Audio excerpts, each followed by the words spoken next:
Hey guys, welcome back to the channel. This is a story about what if Naruto was banished in My Little Pony. Before I start, please support for more amazing content and do consider subscribing to my channel and share this video with your friends. This is written by hyotonuzumaki and link in description and support writer. Let's start the video. Road to Konoha. Walking down the road to the north post to Konoha was an 18-year-old youth wearing black Anbu-styled pants with red bandages around his ankles, black combat boots with 2 shuriken and kunai holsters seen on his person, as well as 2 belts holding several fuinjutsu scrolls around his waist. He had 2 black leather belts forming an X with another 2 wrapped around his waist, with a fox head acting as a buckle. He wore fingerless upper-length gloves with 2 black studded belts going around his arms. For his shirt he wore a black sleeveless turtleneck under a chunin flak jacket. On his back was large butcher knife-like sword without a hilt and bandages acting as a makeshift sheath, and a long katana with a bronze 4-pointed star and blue hilt resting on his left hip. On his back were the markings of the senju, Uchiha, Uzumaki, and Namikaze, as well as what appeared to be his Dojutsu that was pitch black with 6 white rings and 9 tamo, with what appeared to be several elements circling it on the outside. The flawless pale ivory skin and aristocratic features with a slight feminine quality to it, with 6-pack abs and a toned chiseled body built for speed, agility, flexibility and power. On face were 6 sharp whisker marks that were under his steel gray eyes that had what appeared to be looking into the eye of a raging storm that demanded respect and power.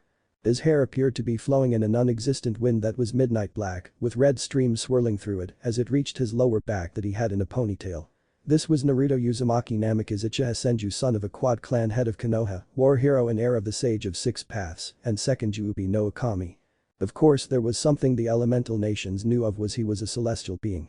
When his mother came to Konoha she wasn't who everyone knew her to be. After sealing her sister into the moon, she was unable to stand looking at it for another couple centuries as she left the land of Equestria with a double to do the work and take a vacation of sorts and came to the nations. While in her spectral form she saw the original Kushina dying as a child on the way to Konoha and merged themselves together, making them one and the same while living the life she had as Kushina Uzumaki Uchiha, and had soon promptly fell in love with his father Minato, who was aware of her real existence as an immortal princess of the sun. He was accepting and loved her nonetheless, but on the night he was conceived a man parading as his great-grandfather ripped the Kyuubi out of her as his father quickly sealed the 9 tails inside their newborn son Naruto. Being the celestial being she was, she could sense ill intent and knew Sarutobi, and Minato's teacher wouldn't let her raise her baby boy, let alone leave with him.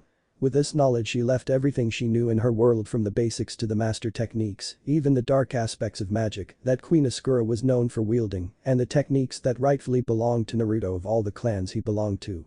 Walking past the gate guards he made his way to the Hokage Tower to complete his 100th SSS rank mission to eliminate the remains of Odo and Orochimaru's forces, ignoring the Konoha 12 save for Hinata and Sasuke, who he gave a brief greeting towards as he walked through Konoha.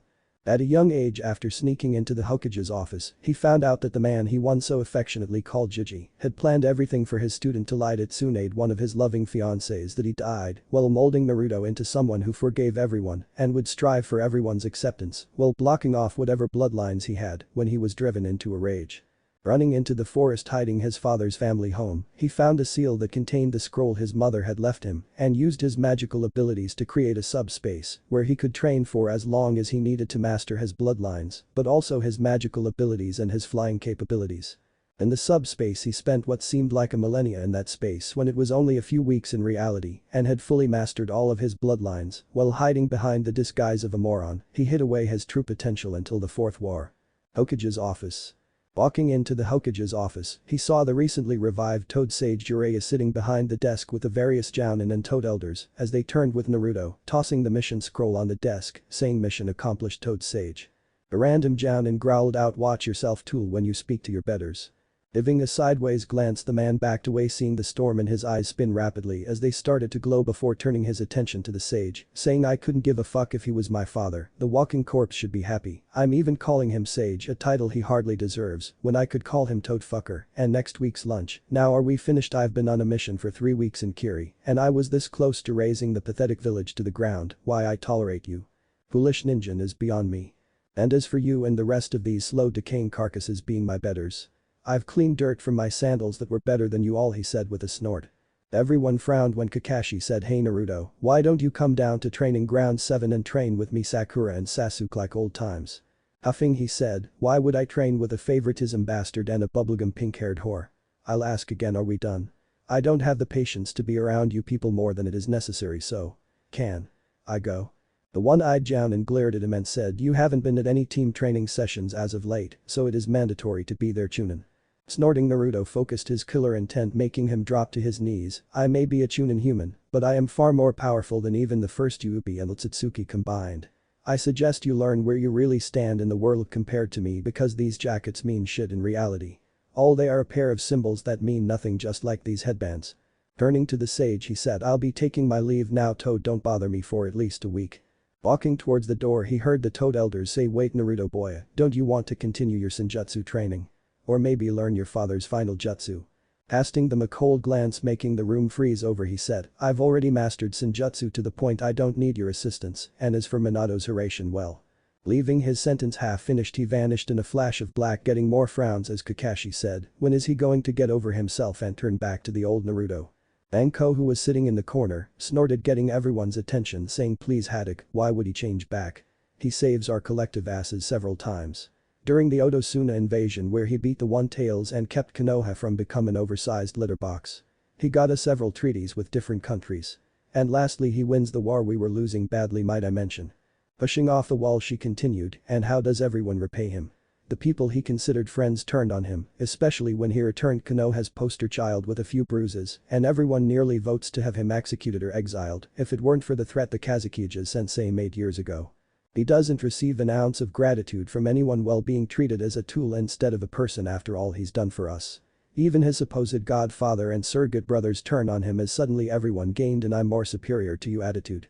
He's become what everyone's labeled him since he was born, a cold-blooded killer whose only job is to kill and kill, nothing more nothing less. Granted, he's a slightly more manageable being than the Kazekija was when he was a genin, but he's what everyone wanted. She said while the door closed behind her, to be honest, there's nothing here or anywhere in the elemental nations that's worth changing back to the boy who could smile at the darkest of moments anymore, not anything in a village full of people who would sooner shackle him down with a collar and spit on someone who gave us hope time and again when our fires burns their dimmest. When she walked out, they swore they could hear her final words, you wanted to break him, now you all have to deal with the results. The people in the room could only frown, knowing she was right, all their planning and manipulation, even with the knowledge of him being the son of Yondaime and suffered through the abuse, only to be treated as a monster. Now they have what they wanted, a cold demon doing his job. They couldn't get it both ways, having the smiling Naruto and the perfect weapon one had to give, and that resulted in losing the person who gave them hope, and now they have someone who wouldn't care if you lived or died, as you were either a partner or a liability to him, and that's all you would amount to in his eyes. Kakashi, who got up, said, why can't they understand it's for the benefit of the elemental nations? The scarred bald man said, walking out the door, what more can he do? He did what his father wanted, and that was to end the bloodshed and pain of the elemental nations. If he wanted to leave, there's nothing keeping him chained down, and if he chooses to leave, I won't stand in his way. After you all broke the kid, the only ones you can blame are yourselves, the clans who were friends with his parents and Hiruzen for being fools, trying to turn him into a loyal tool, instead of doing what the Yondaime asked and Lady Mito asked. Kurenai, who looked at a random Jounin, asked, what did Senju-sama ask? Shikamaru said, with his two teammates Ino and Choji sitting next to him on the couch. First, it's Uzumaki-sama, like Naruto and Tsunade at least remember his clan's history, since their clan was the one who helped make Konoha what it was. Naruto told me about her once when we were kids. She said that the only way for a Jinchuriki to overcome hate is to have that hate be replaced with love. I say she was on the right train of thought, seeing as this is the second time we've seen a broken soul. Looking at Shikamaru, Choji asked, what do you mean? Don't you remember Gaara and what he was like as a genin? He was hated and had assassination attempts on his life since he was born, and look at how that turned out for him. If it wasn't for Naruto, who none of us even acknowledge for saving us, as you all assumed the dead last couldn't possibly defeat a Biju and thought it was Sasuke who did it, even though Inoichi proved it was Naruto with his clan's techniques. And everyone still went with the thought it was Sasuke. Even the person who trained him during the Chunin exams gave Sasuke the credit. Some sensei, by the way, only taught him one technique that he wasn't allowed to use, mind you, so what purpose was it to train him? No wonder you were the dead last during your time. You're useless then, and you're useless now, he said, getting a growl from the toads in the cage. And now Naruto, who we pretended to befriend and care for, put his life on the line because he believed he would finally be seen as Naruto Uzumaki the boy, he said, taking a drag off his cigarette before exhaling. Not Naruto the Jinchuriki or the fox brat or Kyuubi spawn everyone called him. Then when he finally does something that would change everyone's opinions, you all turn on him, and he realized he has no reason to gain people's acceptance, since to us we're worth nothing to him, nor the bonds we've allegedly made with him, so yeah, Genma was right, the Sandaime. My and everyone's clans and families deserves to be tortured in the Shinigami's stomach, as do all of you, myself included. With his piece, said he left the office with a shunshin as the others followed. In a castle chambers. Sai, a tall alabaster white-skinned beauty, sighed sitting in a throne with several others. She was wearing a long white dress that left a huge slit on her right side, letting her legs show, while the left side had what appeared to be a sun motif on it. The most noticeable thing about the women were that they either had horns and wings and tails or just horns, while this woman had multicolored hair in various hues of blue, pink and green. The woman next to her with her hair flowing freely that resembled the midnight sky, wearing a midnight blue version of the depressed woman, except the sun being represented as a crescent moon on top of what appeared to be a large ink splotch, as her eyes were light blue in color. She asked, "Sister, are you okay? It seems like every day on this month you get really depressed, and that is starting to worry me. Do I need to get the palace doctors?" Shaking her head slightly, she said, "No Luna, I'm alright, it's just remember the promise I made all of you to ensure the alliance between our kingdoms." They all nodded while a woman wearing a beige pants with matching sleeveless vest with tan lines over a red velvet dress shirt with banana yellow gloves, her eyes were red on top of yellow sclera as a fang jutted from her upper lip while sweeping some of her gray hair out of her face. This was Eris, leader of the Draconiquus and master of chaos. She said, "Of course my friend, but you never had a child otherwise, then everyone of political influence in Equestria would have known about him, why decide to bring this up now?" Looking down she said, "Because I do have a son. My little shadow fire, of course in the world I had him and I also called him Naruto." The woman whose skin resembled an evergreen color, wearing a deep green kimono top with a leaf green obi tightly wrapped around her waist and a cloth of the same deep green between her legs to preserve her modesty, while under all that she wore a leaf green leotard. Her eyes were bright green with slits for pupils as a blue-green strand of hair hung in her face and a jagged horn on her head. This was Queen Chrysalis, leader of the changelings, who said, "Pardon me if I've heard you wrong, Celestia, but did you say another world?" She nodded. "Yes, it was another couple centuries after I sealed Luna away into the moon that I was unable to bear looking at her prison. I created a spell that would let me traverse worlds, as I created a double to handle my royal duties. Well, I went on vacation, you could say. It would have been some years in that world, but it was centuries here when Twilight, my student, had just been born." Vacation? The last woman sitting on a throne asked. She was coal black with her hair being slightly darker. Her eyes were red on top of green sclera with what appeared to be a purple smoke coming off them. She wore what you would see on a knight, steel gray armor plating that melded to her chest and pants with armored leg guards, with her horn being black with a red tip. Yes, although I really couldn't consider it as such. The world I went in wasn't that advanced technologically like our own. And there the ponies or people there couldn't use magic or fly, she started. Wait, if they weren't ponies and they couldn't use magic or fly, what could they do? The gray-haired woman asked, getting a snort from the armor-wearing ruler. If you gave her the chance to explain, Eris, you'd find out. Thank you, she said, getting a raspberry in return. Thank you, Zecora. As I was saying, they didn't use magic like us. In fact, to them it was a myth, as they used what was known as chakra, an energy that existed in all living things, even the plants and animals. Chakra is the combination of the physical strength and the spirit of the user. In translation, their knowledge, she explained, getting raised eyebrows. The combination of the physical and spiritual. It doesn't sound any different than magic, in all honesty, Luna said, getting a nod. You're correct, dear sister. In fact, they are the same, only our magic is more potent and concentrated. You see, when I arrived in that world I was in a corporeal form when I happened upon a young woman who was close to dying. Sensing me, she begged me to help her, so I did what I could and melded ourselves together. It justified both our desires. I would get to get away from my duties for a while, and she would continue to live, she said, sitting back in her throne. When I arrived to the village she was being sent to, I was assigned to become the container of a powerful demon that could alter landscapes with a swipe of one of its 9 massive tails. To be honest, it would take both me and Luna, as well as the elements of harmony, just to defeat it, she said, getting wide eyes from everyone, knowing Celestia and Luna alone were already powerful, but for a creature to require both of them and the elements was something they simply couldn't imagine.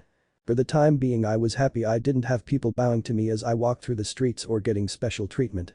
I lived a simple life when I met someone who I thought I loved until a horrible day arrived, she said with a growl, getting weird looks.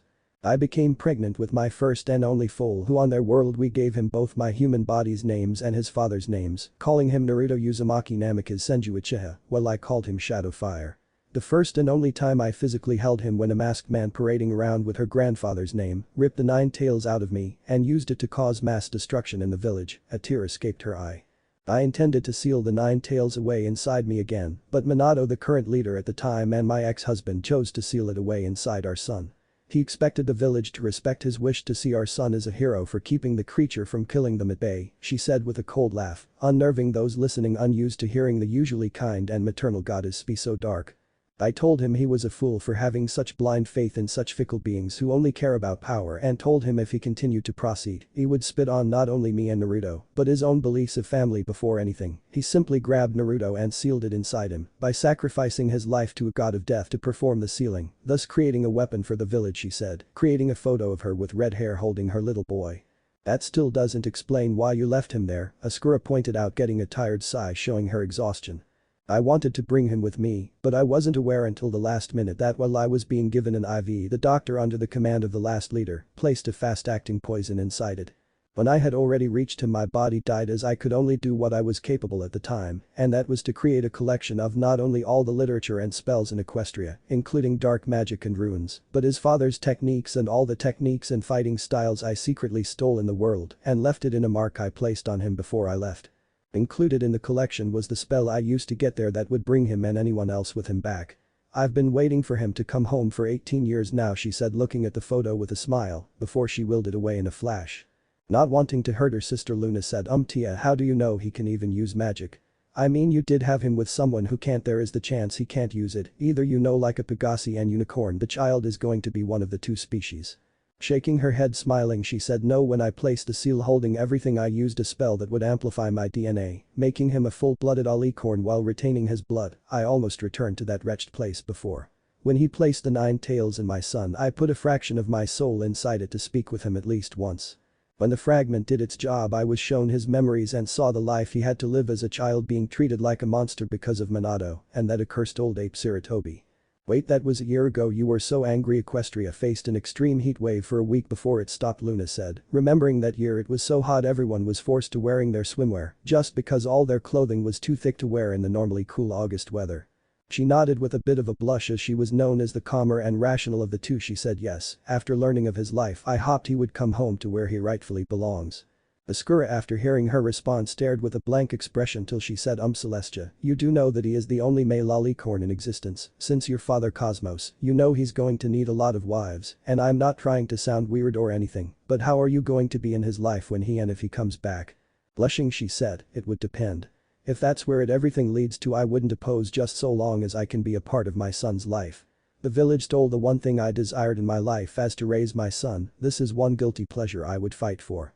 And if the magical energy rolling off him when my soul fragment returned to me is anything, he's going to need a number of wives to populate the families he's from. Nodding, they relented as Eris asked, but dear Celestia, what makes you so sure this shadow fire and Naruto, whichever name he answers to, will come this year? She shrugged with a smile, looking out the stained glass window, saying mysteriously, call it mother's intuition. Namika's estate.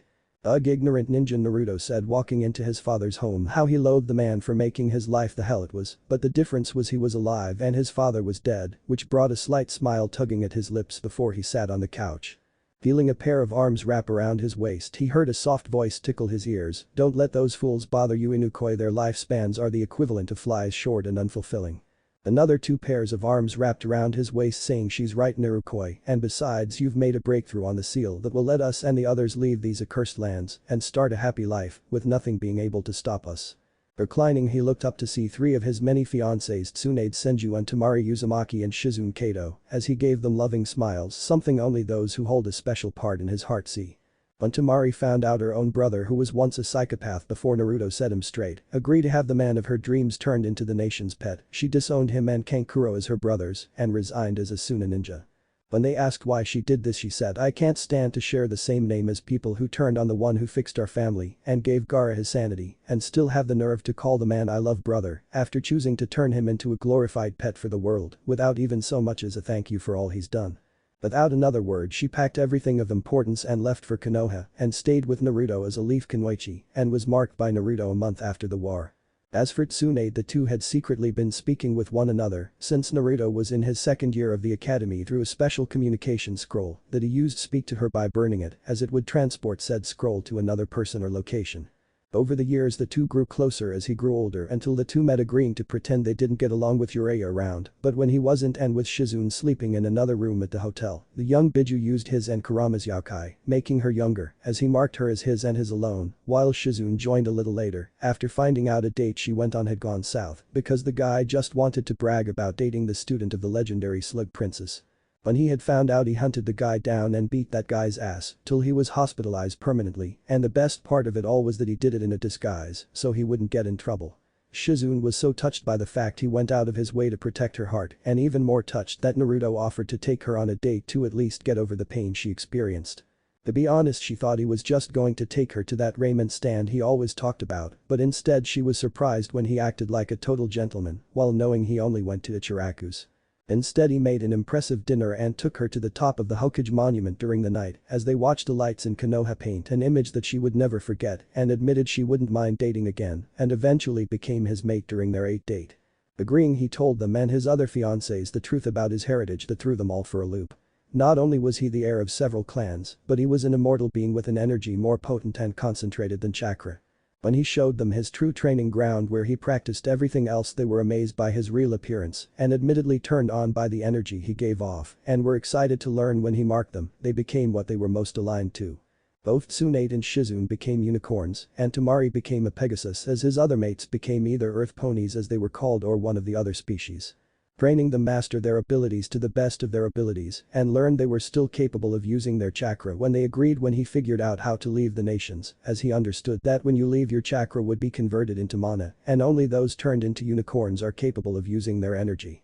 Although if they didn't either get marked or have a special seal, your chakra would never return when you go between worlds, so unlike Naruto and his girls, who could use both in either world, outsiders were in for some tough times due to their chakra changing. Hearing the door open, they all turned to see Anko, Hinata and what appeared to be a more feminine version of Sasuke. When she released her Jinjutsu, she revealed herself to be slightly shorter than him by a head as he stood at a solid 6'4", making her come just below his chin. She wore her Anbu-styled pants with open-toed sandals and her wide-open kimono top with bandages wrapped around her chest, along with her chikudo on her hip. Her skin was flawless as her midnight blue hair reached her lower back with her bangs framing her heart-shaped face, with her narrow eyes showing love to the man sitting on the couch. The truth of the matter was there was never a Sasuke, as when the Uchiha clan massacre happened, Naruto was the first person to ever associate with her without acting out of pity or at the possibility of getting something out of it in return. They became close friends, although to everyone else they were rivals who hated each other. Although Naruto never knew Sasuke was actually Satsuki during the wave mission when he walked in on her changing her chest bindings. Taking him to the forest, she practically begged him not to tell anyone until he revealed his secret, making things, even as they both admitted they secretly loved each other. They tried to spend as much time as possible together when they weren't around and strengthened their relationship when Naruto brought her back and removed that mark placed on her by Orochimaru, although the council nearly had him exiled because he brought her back with a few bruises. Thankfully for him, Tsunade, Satsuki and Hinata stood up for him, saying, "How can you punish a ninja for performing his duty? And if he is to be held accountable, then so would Neji, Choji, Shikamaru, Kiba and Lee, as they would need a similar punishment since they too held a part in the mission." The Shinobi Council agreed with their point as their mission was to retrieve Satsuki by any means, so he had to fight as did the others. If he was going to be exiled, so should the others by that train of thought. That stopped the civilian and shinobi councils, but the Jounin and shinobi, even the Konoha genin besides Hinata, who finally got the nerve to admit her feelings for him as he and the girls accepted her into their happy family without anyone's knowledge, were angry for bringing her back with a few injuries, while ignoring Tsunade's words of him being run through with two chidoris, which she apologized for repeatedly, until he silenced her with a firm kiss when they were alone as he brought her out of her self-induced tirade for harming him. Sitting on his lap on the couch, Satsuki said, "So when are we leaving this place? I don't think I can stand dealing with Haddock and his brown-nosing, or Sakura and her annoying fangirl attitude, or the fact that she keeps trying to lay her hands on you."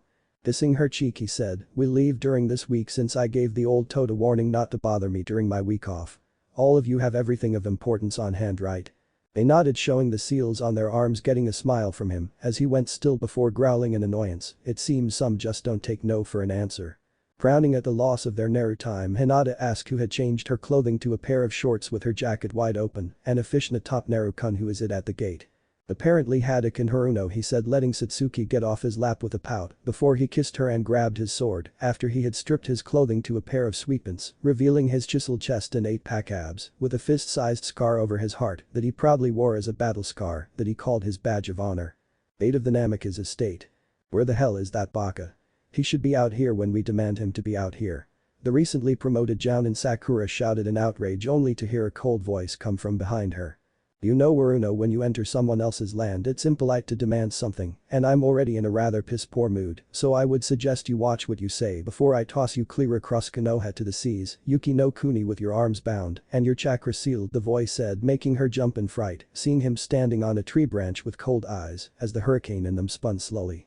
Kakashi, trying to defuse the situation, said, Mama Naruto, no need to be so hostile, we just want to see how our old teammate is doing. Casting Haddock a bored look, he said, I was resting from my 3-week-long mission before you and your bubblegum pet decided to bother me when I made it painfully clear I would like to be left alone, so what do you want? Now Naruto, we just wanted to see if you knew where Sasuke was and if you too cared to join Sakura, Sai and Tenzo for some training. Kakashi said with his annoying eye smile, getting a scowl from Naruto. I already made myself pretty clear I don't want anything to do with you or your team. And as for Sasuke, he's inside as we had just finished training and decided to relax since he was tired of people butting into his business every day he goes out alone, Naruto said, bored of their company when Sakura had hearts in her eyes and tried to force her way into the compound. A grin spread on Naruto's face, saying, I wouldn't do that if I were you. But his warning was too late, as when she walked to the gate she got launched away and into a tree. Yeah, I don't like intruders, so I modified the seal to push unknown chakra signatures I haven't keyed into the matrix away from the gate, although I guess I could have told you sooner, oh well. Baka, let me in to see Sasuke-kun. She said, stomping towards Naruto as she brought her fist down, only to receive the large butcher knife-like sword poised at her throat. You're already on thin ice as you attempted to enter someone else's home without their consent, and also assault on a fellow ninja would have been added to your list, but I wouldn't have taken it to the council, but mount your head on my wall. I suggest you remember Haruno, the Uzumaki that was kind towards everyone, is dead. Now you and Haddock have overstayed your rather short and unwanted welcome, he said, walking through the gate, saying. I suggest you leave before I have my summons deal with you, he said as the gates and door closed behind him. Let's go, Sakura, I can see we aren't welcome here, Kakashi said, picking up his student. As they left, a thought came to Kakashi. Why would he have Jiraiya-sama's toads attack us? She was going to argue until Kakashi shot her a glare, making her relent as they walked away, as Kakashi thought, I'm going to have to speak with Hokage-sama about this. Back inside. What did they want, Naruto-kun? Satsuki asked, looking at him as the others were just as curious, getting a groan. They wanted to train with me and Sasuke. And Sakura tried to force her way into the estate, that is until my adjusted seal repels anyone not keyed into the gate, he said, sitting on the couch before Satsuki claimed his lips with a kiss as she straddled his hips. Aw, come on Satsuki, share our mate would ya? Hinata complained, getting nods from the other women while getting the bird from the Uchiha heiress. Yeah, you heard the girl, share our man Satsuki. Anko said before an ethereal tail rose matching his hair rose, making them stop. Girls, what did I tell you? He said, getting a unified answer. You always have enough time for all of us, so there is no need to fight, they said, getting a nod and a small smile. Exactly, now let's head to bed so we can prepare to leave, he said as they nodded, dragging him up the stairs, getting an amused chuckle from him as he suddenly looked to the right, seeing a small puff of smoke, making him smirk. Later in the week. How's the seal going, Naruto-kun? Hinata asked, sitting next to him as they all gathered at the Valley of the End as he started inscribing a seal into both sides of the waterfall, as they all had some decent-sized scrolls on their backs. Almost finished, girls, just a couple of adjustments and we can kiss this accursed world goodbye, he said when he heard. And where exactly do you think you're going, Naruto boy? They heard as they turned their attention to the voice to see the remainder of the Konoha 12 and the Jounin and Jiraiya behind them. Well, if it isn't the trash, if you're wondering, we're leaving this hellhole, thank you, Naruto said as he formed a clone to continue working on the seals. We didn't give you permission to leave, dope. Kiba snarled, seeing Hinata wrap her arms around Naruto's waist. I didn't think I needed a couple of apes' permission to leave. Besides, where we're heading you won't be able to do anything anyway, so this is where we say our goodbyes, he said, blocking a Jaiken strike from Niji before pushing him back. You really are stupid enough to think a simple palm would hurt me? Hinata has a harder hit than you, he said when his clone announced. Boss, the gate's open, hurry and go. It said before dispelling as they all smiled. Well, lol, I would say this had been fun, but you know I was never a good liar, he said as they all jumped through a swirling vortex as it closed. Damn it. We lost our weapon, a shinobi said, getting a snort from another random Jounin.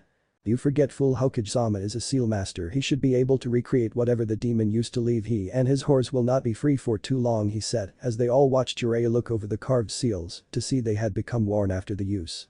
What type of seal is this? It looks like a summoning seal with a mix of Minato's Horatian seal. Did he actual traverse worlds? He thought, taking it to memory before he got up. Everyone, we're heading back. The seal has become worn, so going after them will take time. For now we go about our business with nobody spreading word of this to anyone. Jiraiya said, getting a salute from everyone as they all left the area. Jiraiya boy, where is it you think Minato's boy went? Ma asked, getting a shake of the head, saying. I don't know, but we're going to get him back and turn him into a toad statue and make sure he returns to the old Naruto so he can protect the Leaf Village and put him into the breeding program, he said as they nodded, joining his shinobi back to Konoha. In the center of a deep dark forest. Ah. A tall gray-coated woman with black markings heard as she turned from her boiling pot, wearing a black and white tube top and a long black skirt with a slit on the side, showing her long legs with a sun motif on her hip, matching the one on her arms, as her white and black hair reached her lower back, with the right side being shaved close to the scalp. It seems the Everfree will no longer be the same to me, she said with a chuckle, grabbing her walking stick as she walked out of her hut following the sound of the yelling. Note, I won't always make her rhyme because I'm not skilled at rhyming, so when I come up with one I'll have her do it, but not all the time. Further out in the forest. Ugh, Shadow Fire Kun, a forest green woman with blonde mane tied in two pigtails matching her tail, said as she got up, showing her hazel eyes with a green flame-like aura, with two hands crossing as a marking on her shoulder, wearing her usual clothing. Yeah, he said, groaning, showing his ethereal mane solidify into a black mess with red swirls in it, with some of his hair just sweeping across his eyes, with his horn parting it, getting up as he stretched his midnight black wings, extended as the color of his wings matched his coat, with a mark on the back of his shirt was seen on both shoulders, with his 10 wolf-like tails sweeping across the ground. As he and the girls took of their sandals, seeing as they've been replaced with hooves, which was something they found to be highly uncomfortable. We are never taking that way of transportation again, Naruto-kun, Hinata said, standing as her coat was a lavender color as her Hyuga clan mark surrounded by a blue flamed lion with a rabbit in front of the mark and her wings tucked firmly on her back as her matching midnight blue mane and tail flowed in the soft breeze.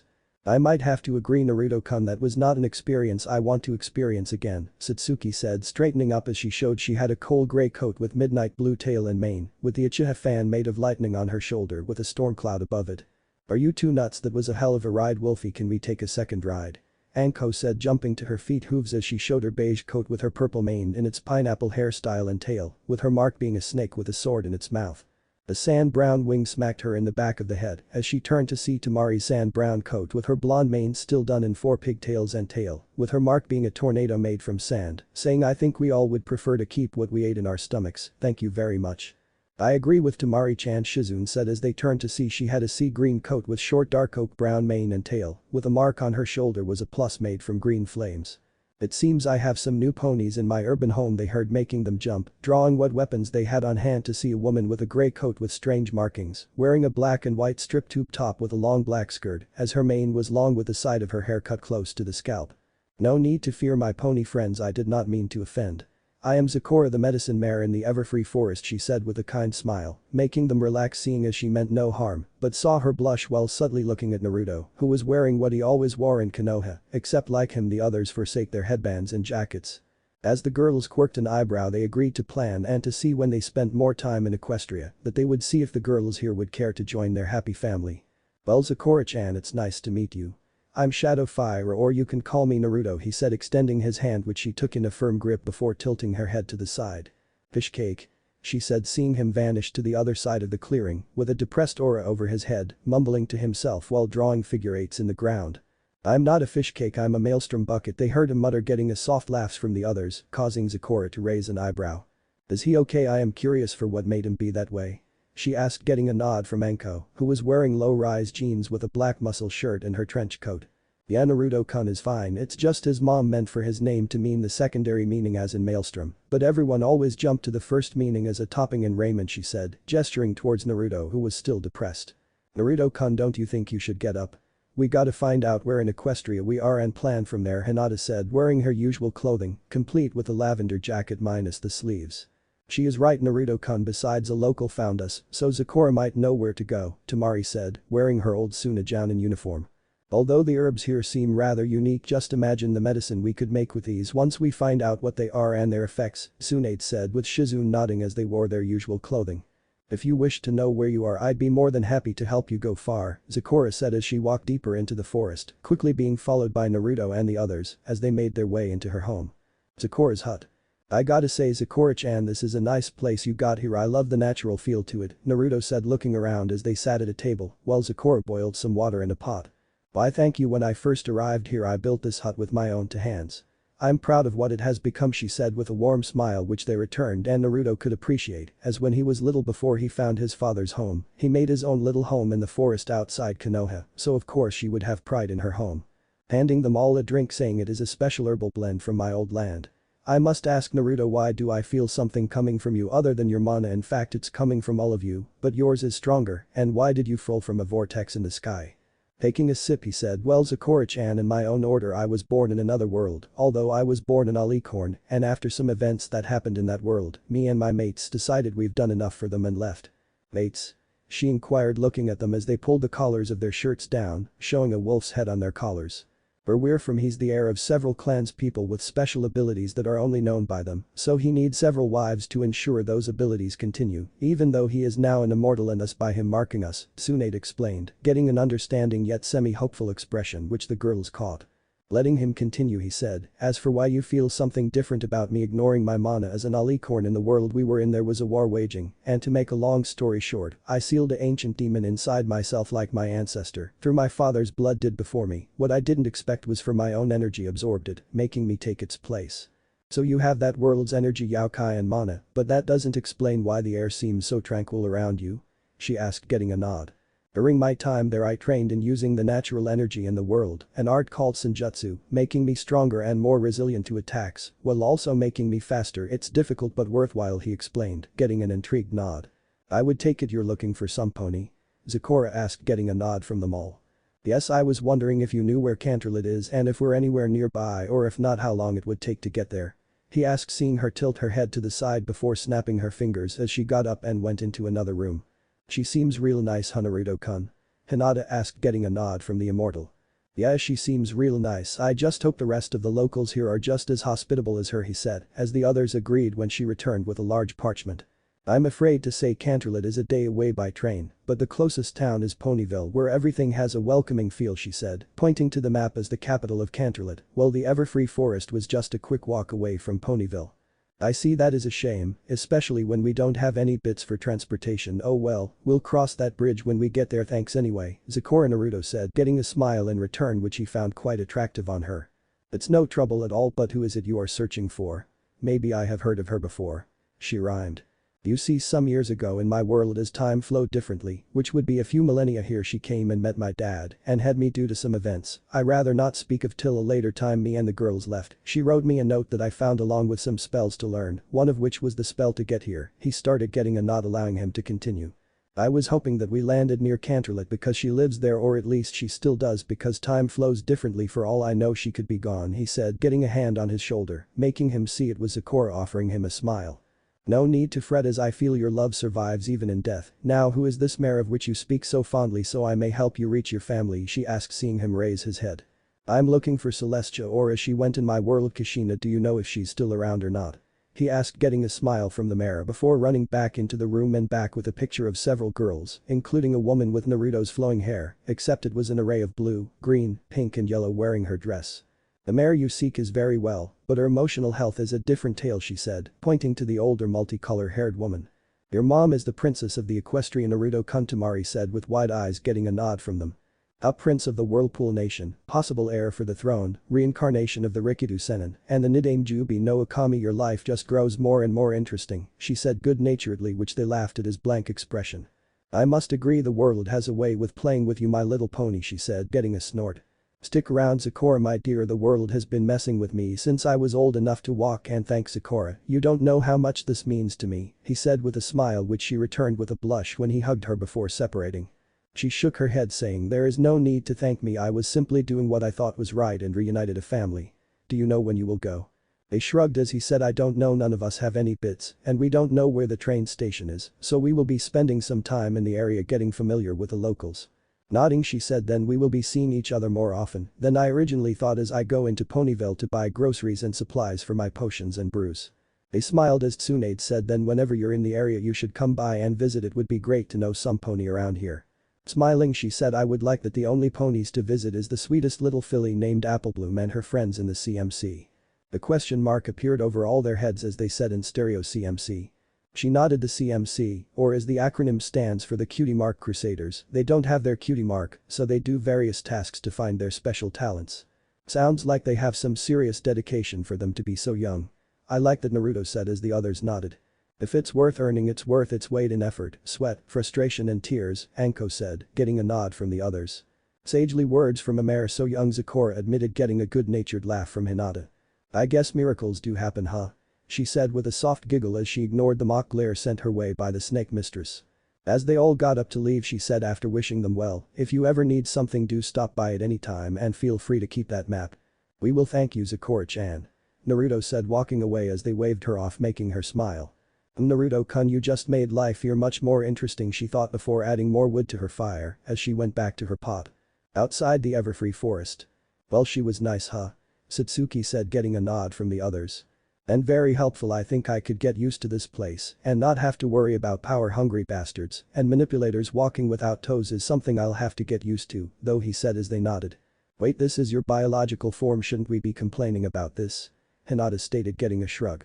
Granted, but I never stayed in this form for extended periods of time and I only used this form while training to test if I still retained my chakra and if it was possible to use it as a pony. Judging from our chat with Zecora, I sense that they all have chakra, it just seems that they use it in different ways, he said, getting raised eyebrows. How so, Wolfie? Anko said, with the others just as curious as Satsuki. Hinata, Tamari and Naruto flew while the others walked. Well, unicorns and alicorns are the only species of using this mana externally, such as things like levitating objects and such. Pegasus uses it in their wings to fly. While earth ponies use it in their strength, making them stronger than any of the 3 races of pony, he explained from reading the books his mom left along with the magic training and different spells of types. What about the alicorns? Hinata asked, flying next to Naruto. Alicorns are the perfect blend of Pegasus, unicorn and earth pony. We have the unicorn's expertise in magic. The Pegasi have a knack for flying. And the earth pony's strength, he continued as they made their expedition towards Ponyville when he was pulled down with his face cupped in Anko's hands. So you're saying I'm stronger now? Fuck yeah. She said, throwing him in the air as he caught himself and hovered in front of her with a blank expression, causing her to chuckle sheepishly. Yes, quite stronger, so much stronger in fact that with the fact you're now part demon and your chakra and natural strength from training, you're more powerful than Guy without his weights, and with all 8 gates going now, I don't know about you, but I smell something sweet calling me, so I'm going to follow it, he said, drifting through the gates of Ponyville as the others' stomachs rumbled, making them chase after them. Sugar Cube Corner. Hi. Was the first thing they heard, causing Anko to jump seeing as she appeared right behind her, making them all chuckle before she got in everyone's face.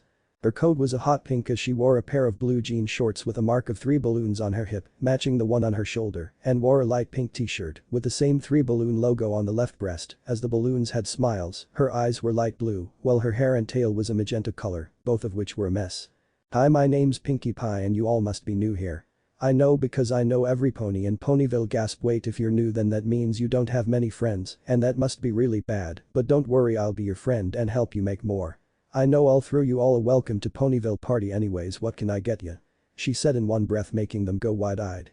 Well, Pinkie Pie, it's nice to meet you, I'm Shadowfire, but you can call me Naruto, he said with a smile which she returned, shaking his hand as she blushed. It's nice to meet you, Fish Cake. She said, making him face fault with waterfall tears as he muttered, why does everyone jump to the first definition? Looking at him as she knelt in front of him poking his head, she asked, is he okay? I mean, I'm known as the random pony, but I don't think I've seen any pony just go from smile to that. They shook their heads as Hinata said, I'm Hinata, and yes, Shadowfire is okay, it's just his name. Naruto is a 2-term word, one being the one everyone assumes, instead of its actual meaning of maelstrom, it's kind of a running joke for him. She nodded and said, oh well, welcome to Sugar Cube Corner, and I'm your server Pinkie Pie, party planner, pony extraordinaire. If there is something party worthy you can expect me to throw it, see anything you would like. Looking through the displays, Hinata said, we actually don't have any bits since we don't have any jobs, we spent it all traveling here when we ran into a mare named Zecora. Seeing the look on their face, she got in close before nodding with a smile, then let me get whatever you all want as a welcome to Ponyville. They looked at each other as Tsunade said, please, we couldn't take advantage of your kindness. She shook her head, I insist, besides your friends haven't stopped drooling over the displays, plus this way I get the chance to know my new friends and give you a tour around Ponyville. Nodding she relented saying then thank you very much Pinkie Pie. I'm Tsunade and I'll have a slice of that German chocolate cake. Nice to meet you Pinkie Pie I'm Shizune and I'll have some apple fritters they look delicious she said, getting a happy nod. I know my friend Applejack and her family own the farm that grows the apples. And boy are their apples juicy we can stop over there first after you all eat she said, taking everyone else's orders. Naruto got what Tsunade ordered, Hinata and Temari got cinnamon rolls, and Anko albeit disappointed they didn't know about Dango, got a slice of fresh apple pie, which after the first bite they cleaned through their food real quick. Man Pinkie Pie that is by far the most delicious thing I've ever tasted you said you make all these yourself. Temari asked getting a nod from the excitable mare. Yup. Well there's also Mr. N although they're on their second honeymoon after being married for 10-something years and having their twins she said, noticing Naruto's wings and horn. You're an alicorn? She exclaimed as Naruto nodded with a raised eyebrow. Yeah you act like alicorns are some dying breed he said with a shrug as she nodded. That's about right actually.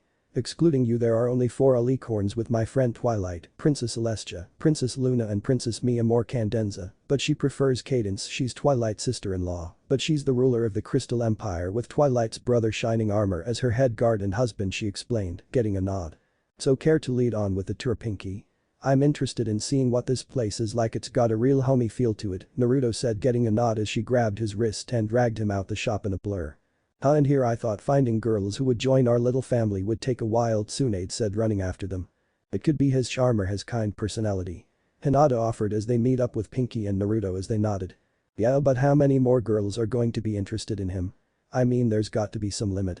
Anko said getting a shrug. All the women here could be into him, but you know with his stamina, he could go with every girl and keep going, Temari said growing wet as they remembered the time they were marked. Ponyville Sweet Apple Acres. Welcome to Sweet Apple Acres the apple farm that's been in Ponyville since the founding Pinkie Pie said with a smile as they walked up to see a large apple farm with apple trees that went on for miles. The HWACK they heard as they heard the sound come from a girl slightly shorter than Naruto with an orange coat with freckles wearing denim shorts and chaps with a red plaid shirt with a tight as it came under her chest with her blonde mane done in a ponytail just like her tail on her shoulder and on the back pockets of her shorts were 3 apples as her cutie mark completing her image was a Stetson on her head. Running towards her Pinkie said hey AJ you won't believe what's going on. Turning she saw her excitable friend saying with her southern accent well howdy Pinkie Pie, I didn't expect you in these here parts and what's this that you say I can't believe what's going on. Pointing to the large group she said, we've got some new ponies in Ponyville so I decided to give them the grand tour. That's Naruto, Hinata, Tsunade, Shizune, Anko, Temari and Satsuki. They all waved at her which she returned with a smile while her sight lingered on Naruto for a few moments longer as Pinkie Pie snapped her out of her daze and everyone this is the most honest and trustworthy pony you'll ever know Applejack but I and our friends call her AJ. Howdy all welcome to Ponyville, I hope you all enjoy yourselves here she said tilting her hat while subtly checking Naruto out which the girls noticed and grinned. Pinkie tells me that your family has been selling apples here since the founding of Ponyville. Tsunade asked getting a nod patting the trunk of a tree. Yup we apples have lived on this orchard since the beginning, back when Granny Smith was a little filly and her mother before her and her mother before her. In fact our family is spread all over Equestria selling our apples and various ciders she said with a proud smile. Whistling Anko said wow, but there has to be over 1,000 trees how many people work here to get all them down. Shrugging she said well it depends sometimes we got family coming over when they visit and help us out other times Pinkie Pie and the others lend a hoof but it's mostly me, my brother Big Mac and our little sister Applebloom. I was wondering if you'd come with us while I show them around and introduce them to the others, Pinkie Pie asked watching the farm girl think it over before nodding. Yeah sure I done my share of the work and Applebloom is with her friend so I reckon I could join y'all but I might believe going to Rarity last would be best, she suggested getting raised eyebrows from the others. Why go to this Rarity last? Shizune asked as the two friends looked at each other before Pinkie Pie said. Well you see Rarity is a bit of a fashionista and one for dramatics and when she sees Naruto's tail and mane in such poor care she'll flip she said, making him look at his tail and mane, seeing that he had split ends and knots. And all of your clothing looks like you'll come from a war, so do expect her to nitpick at it because she won't let you leave until she makes you all some new clothes, Applejack said pulling on the sleeve of Hinata's jacket, seeing the rips and tears in everyone's clothing. Naruto looking at his clothes nodded so ladies where to next on this wonderful tour? We can head down to Fluttershy's cottage, it's not that far from here then we can go to Twilight's Rainbow Dash is usually flying around so she'll pop up sooner or later Pinkie Pie said as they all agreed after Applejack told her granny she was heading out. Fluttershy's cottage. Nice place she's got here far from the town, and quiet too, Naruto said as the others agreed, seeing all the animals skitter around the small cottage. Yeah, Fluttershy's well shy, she doesn't really do loud or excitability too well, she has her moments, but she prefers to be soft-spoken over noticeable, so do keep patience with her, okay? Pinkie Pie said as they raised an eyebrow. Just how shy could she possibly be? They all thought when Pinkie Pie started knocking on the door as it creaked open. Hello? They heard a soft voice come through the crack as a green blue eye peered through the doorway. Hey Fluttershy, we've got some new friends here in Ponyville, so we decided to show them around and have them make some friends, Pinkie said, standing up close to the door as she looked at the group with an eep when she made eye contact with Naruto. Wow, she's just like Hinata was when she was little. I was little, the others thought as the door opened completely, showing a girl with a butter yellow coat and wings, wearing a pair of shorts and a baggy green sweater that stayed up due to her chest, with a couple of butterflies stitched onto her sweater, with bubblegum pink mane and tail, with her hair coming over one eye. Howdy Fluttershy, we want you to meet some new friends of ours. That fella there is Naruto or Shadow Fire, Applejack said, pointing to Naruto, who waved with a slight smile.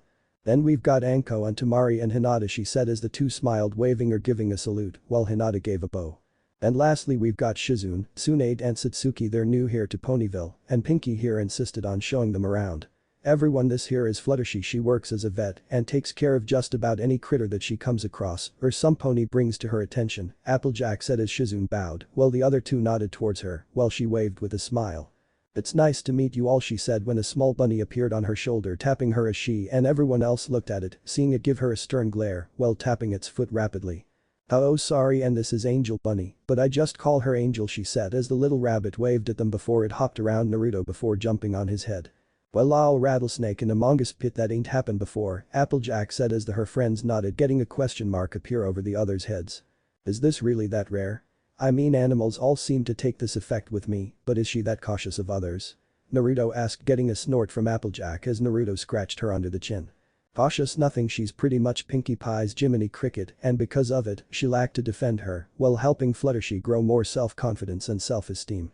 Any other time a pony comes near her she'll scare them away, but you're the first she's ever accepted, really, Pinkie said as the girls all stared at the little rabbit make itself comfortable in Naruto's mane.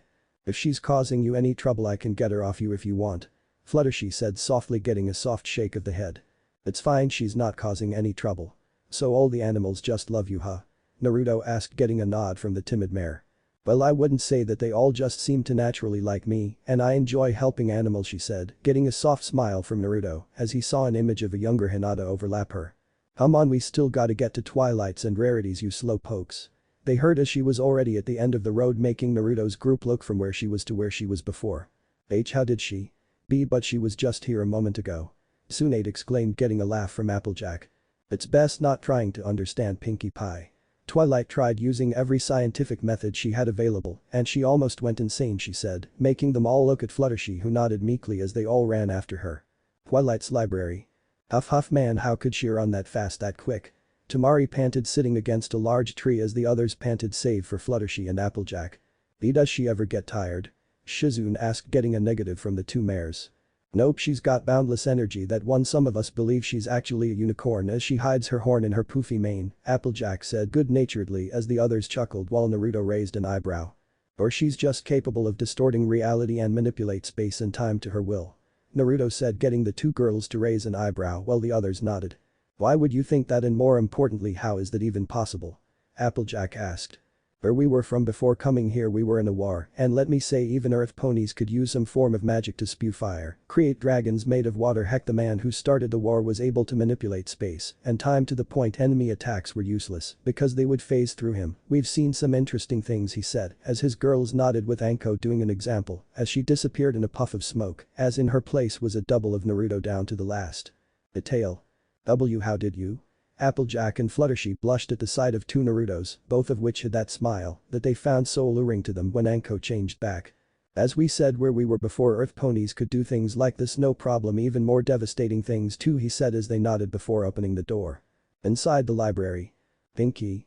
A girl said, with a purple coat, wearing a black skirt with bike shorts underneath, as well as a white button-up shirt and purple sleeveless sweater vest. Her tail and mane was a darker purple with a hot pink stripe in it, as her eyes were purple. The most notable thing was her horn and wings, showing she was an alicorn. On her sweater vest by the collarbone was a pink star surrounded by 5 smaller white stars.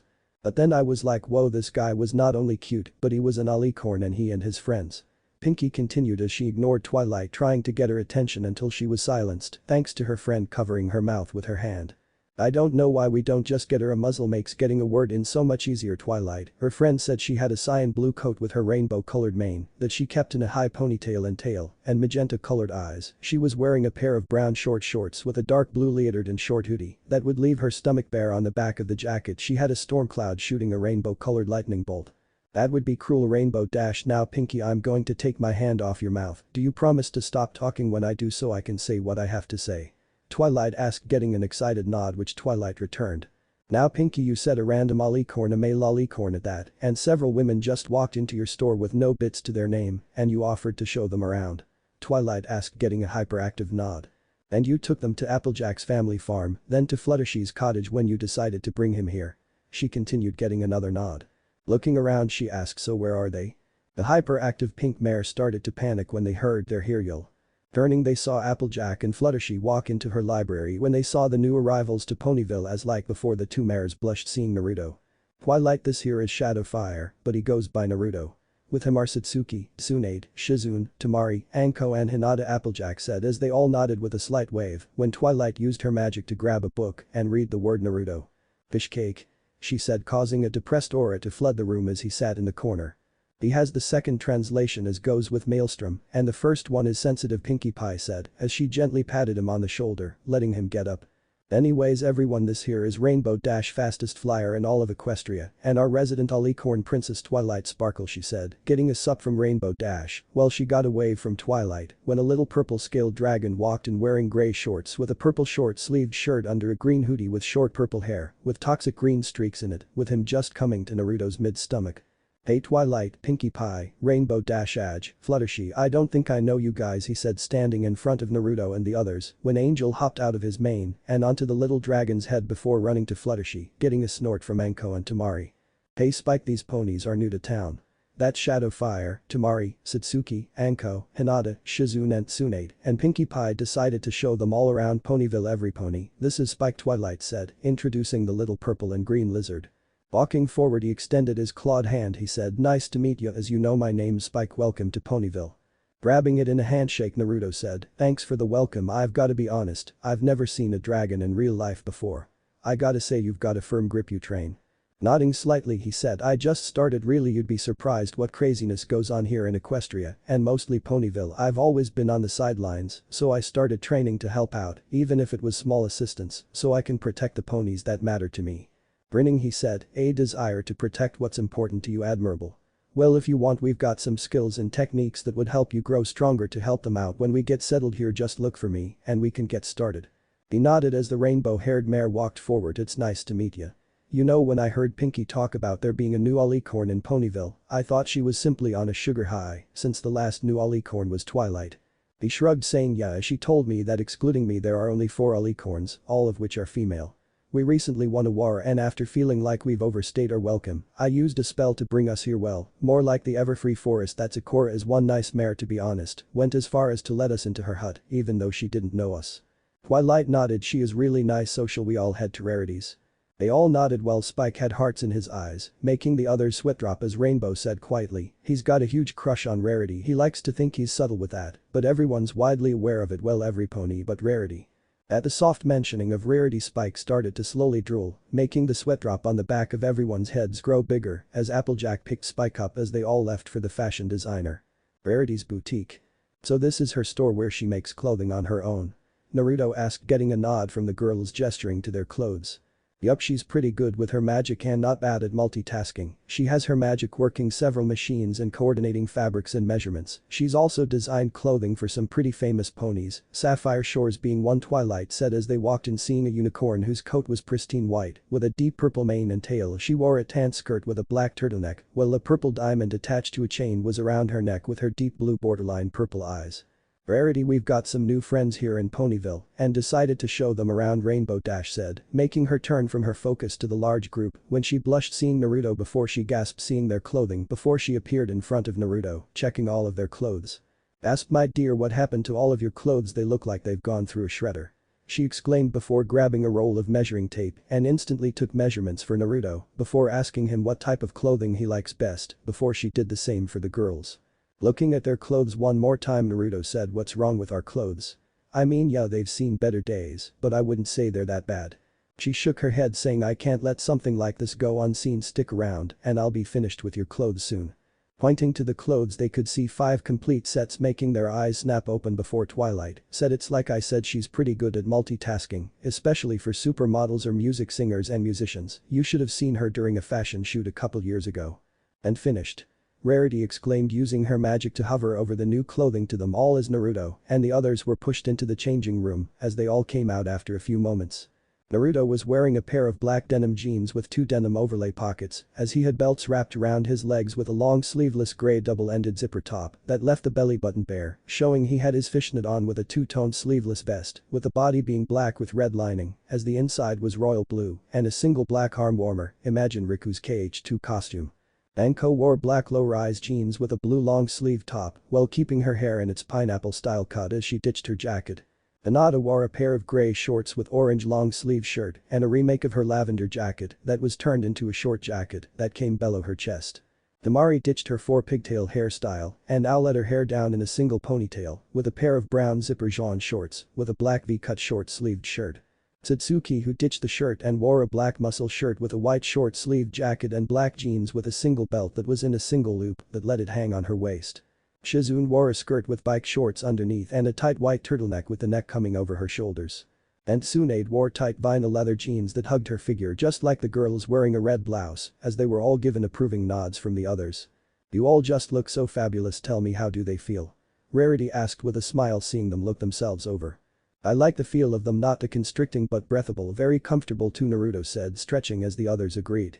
Happily she clapped her hand saying, "Fantastic, well, as you know, my name is Rarity, the clothing designer of Ponyville. It's nice to meet you. Oh, and Spike, I went out to get some gems for some designs and got these for you."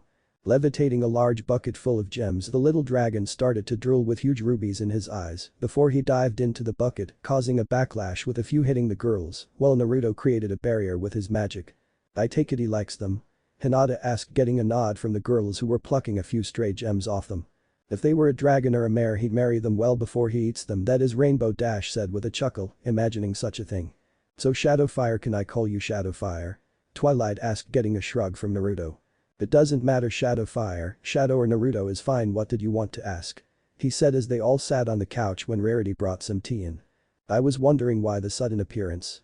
And where exactly did you all come from? I would think the entirety of Equestria would know about a Malolicorn," she asked, getting a shrug as he drank some of his tea. "First, I must say, Rarity, this is amazing. And secondly, as for your question, Twilight, the reason nobody in Equestria besides you 6 and Zecora knows about me is because I wasn't born on Equestria," he said, getting raised eyebrows from the others as Rainbow Dash stood up. "Wait, if you weren't born on Equestria, then where did you come from? Who are your parents?" the rainbow-haired flyer asked, getting a raised hand. "First, do any of you know of the possibility of multiple worlds and universes?" Naruto asked as Twilight's friends had a question mark over their heads, unlike Twilight, whose eyes light up. "I know, Celestia was my teacher and told me that there are multiple worlds that are parallel to one another with different possibilities," she said, getting a nod from Naruto as he smiled. "Very good, you see, my mom used a spell to come to the world I was born in, but due to some unforeseen circumstances, she couldn't bring me with her. That involves treachery and betrayal and a lot of bloodshed," Naruto said, getting raised eyebrows from the girls. Applejack said, "Like what?" "Well, before I was born, my mom contained a powerful demon that was capable of altering landscapes and creating tsunamis with a swing of one of its 9 tails. This was the Kyuubi no Yoko, or the 9-tailed fox. Someone told an enemy about my birth because a female Jinchuriki is weakest at that moment," Naruto started to explain, getting a raised hand from Twilight, who had a notepad on hand. "Yes, Twilight?" Naruto asked. "What is a Jinchuriki? And if a creature your mom held was the 9 tails, is it possible there were more?" she asked, getting a nod as he grabbed some scrap paper and started to draw 10 illustrations. For the first question, the translation for Jinchuriki is the power of human sacrifice. It's when you seal demon into a child in hopes of them being able to harness that demon's power and turn it into a weapon, he said, getting gasps from the women. As for the second, yes, there was originally one known as the Juubi no Oni, the 10-tailed demon. It was split into 9 other demons when a sage defeated it and had them act as guardians until people started forgetting history and saw them as monsters. These demons were known as the one-tailed sand raccoon, the two-tailed hellcat, the three-tailed turtle, the four-tailed ape, the five-tailed dolphin horse, the six-tailed slug, the seven-tailed horn beetle, the eight-tailed octopus bull, and the nine-tailed fox, he said, showing them the different beings, causing Applejack to whistle. Land sakes, I sure would hate to run into one of them in a dark alley, she said, getting nods from the others. Well, there is no need to worry about them since they're gone now. Anyways, when my mom came to my world, she was in ethereal form and fused her soul with a dying child and lived her life through her. Things were okay from the small note she wrote me until that day. You see, when she got there, she was chosen to be the new bearer of the 9 tails since the last one before her was dying. She took the position, and like hyotonuzumaki, her existence as a Jinchuriki was kept hidden, he said, getting another raised hand from Twilight. Why were they kept secret? Twilight asked with a raised hand. It's a twofold reason. If a person contains a biju is kept secret, then it would protect them from the hate the people would throw at you, he started when Fluttershy said. Hate? Why would they hate someone for containing such a thing? She asked timidly, getting a sigh. People fear what they don't understand. If someone knew you contained a force of nature, they would see you as a monster and as such would shun you or worse, try to kill you any chance they get, he said, getting wide eyes. The second reason is because the other nations had a Jinchuriki, so with having one you had a secret weapon. Why expose your ace in the hole to your opponent? He asked, getting a nod. Anyways, when the madman ripped the 9 tails out of Mom, my father could have sent it to the netherworld, but instead he decided to create another weapon for the village, while blindly thinking the village would see me as a hero, he started as Rainbow Dash asked. Why do you hate your dad? She asked, getting a snort. The man was a liar. He preached about family above all, but instead he went against that and decided to have a weapon for the village, even though my mother never used it or Mito before her. My mom might have brought me with her if it weren't for a certain old ape, he growled as they raised an eyebrow. Who? Rarity asked, not quite understanding what she was guessing was an insult. The man who I once saw as a grandfather. He poisoned the body my mother inhabited, resulting in her dying, as this was all part of his plan, he and the man who trained my father.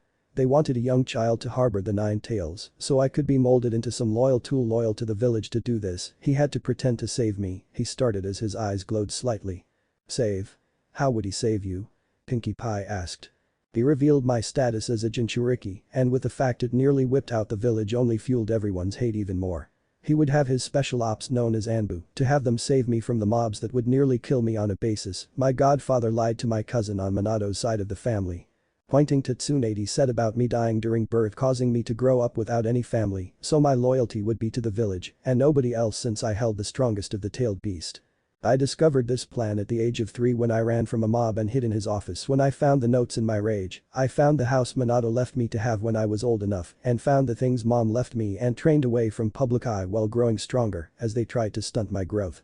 At this point the girls were growing angry to the point Pinkie Pie's mane and tail deflated as she completely lost color, while Fluttershy actually straightened out her back as her eyes narrowed. 15 years later the same madman started a war as he tried to collect the 9-tailed beast to recreate the first 10 tails. The war was a long one, but we won when we killed the man responsible, and I sealed the 10 tails away inside myself. The downside was I didn't become the Jinchuriki, I became the new Juubi, he said, lifting his tails as they split into 10 before lowering it as he leaned his head back looking at the ceiling. What happened after that? I mean, you're 18 now, what happened after that? Rainbow Dash asked in suspense, getting a scowl from the others. Things didn't get any better, Tsunade said as she clenched her fist, causing the knuckles to crack. What happened? Fluttershy asked as they all dreaded the answer when the others frowned. After all was said and done, the nations didn't appreciate everything he's done for them, not in the way you would think. After saving them all from enslavement and from being killed, the 5 nations all pretty much turned him into a glorified pet who they think he's supposed to do as they pleased while they thought as they were superior to him. The man who saved them from being killed, Tamari's brother who was a Jinchuriki like him, saw Naruto as such, she said, as the girls growled with Twilight asking as the rest pieced how they got here together. Okay, I can safely say I hate the world you came from, but to traverse worlds would require a lot of mana. So who is your mother? She asked as the others were curious. I'll give you a hint, she's the oldest of 2 who is the opposite of Night, he said with a grin, trying to change the mood from its depressing feel as they all looked at Twilight, who slowly pieced it together, whose eyes widened. They're Princess Celestia's son. She exclaimed, getting a nod from the others as they all bowed before he used his tails to gently smack them on the forehead, making them look up.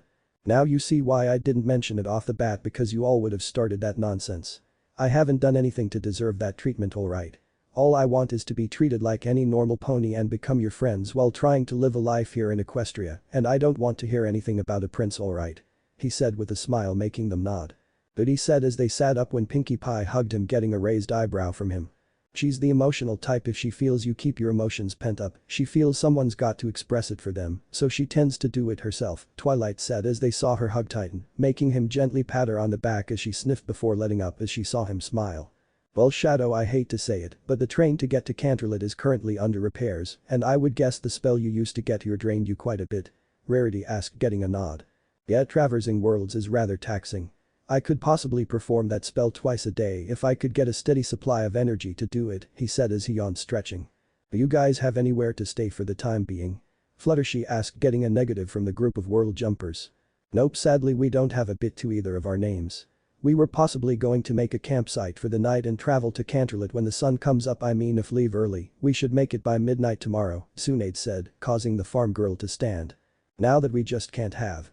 If you'll want I can put you all up at the farm, we got plenty of room there until either Twilight gets a letter from the princess for some transportation, but till then you are free to stay with me and my family at Sweet Apple Acres, she said in a won't take no for an answer tone, missing the jealous glares from her friends. Well, if you insist, but at the least let us help you on the farm till then as our sign of thanks, Tsunade said as the others agreed, unable to accept such kindness without repaying them. Alright, come on, Granny Smith is probably setting dinner already, she said as they all walked out waving goodbye to the others. Sweet Apple Acres. You know, Applejack, it's still hard to believe that just you and your siblings are the only ones to work here on the farm, Anko said, looking at the large spread of apple trees.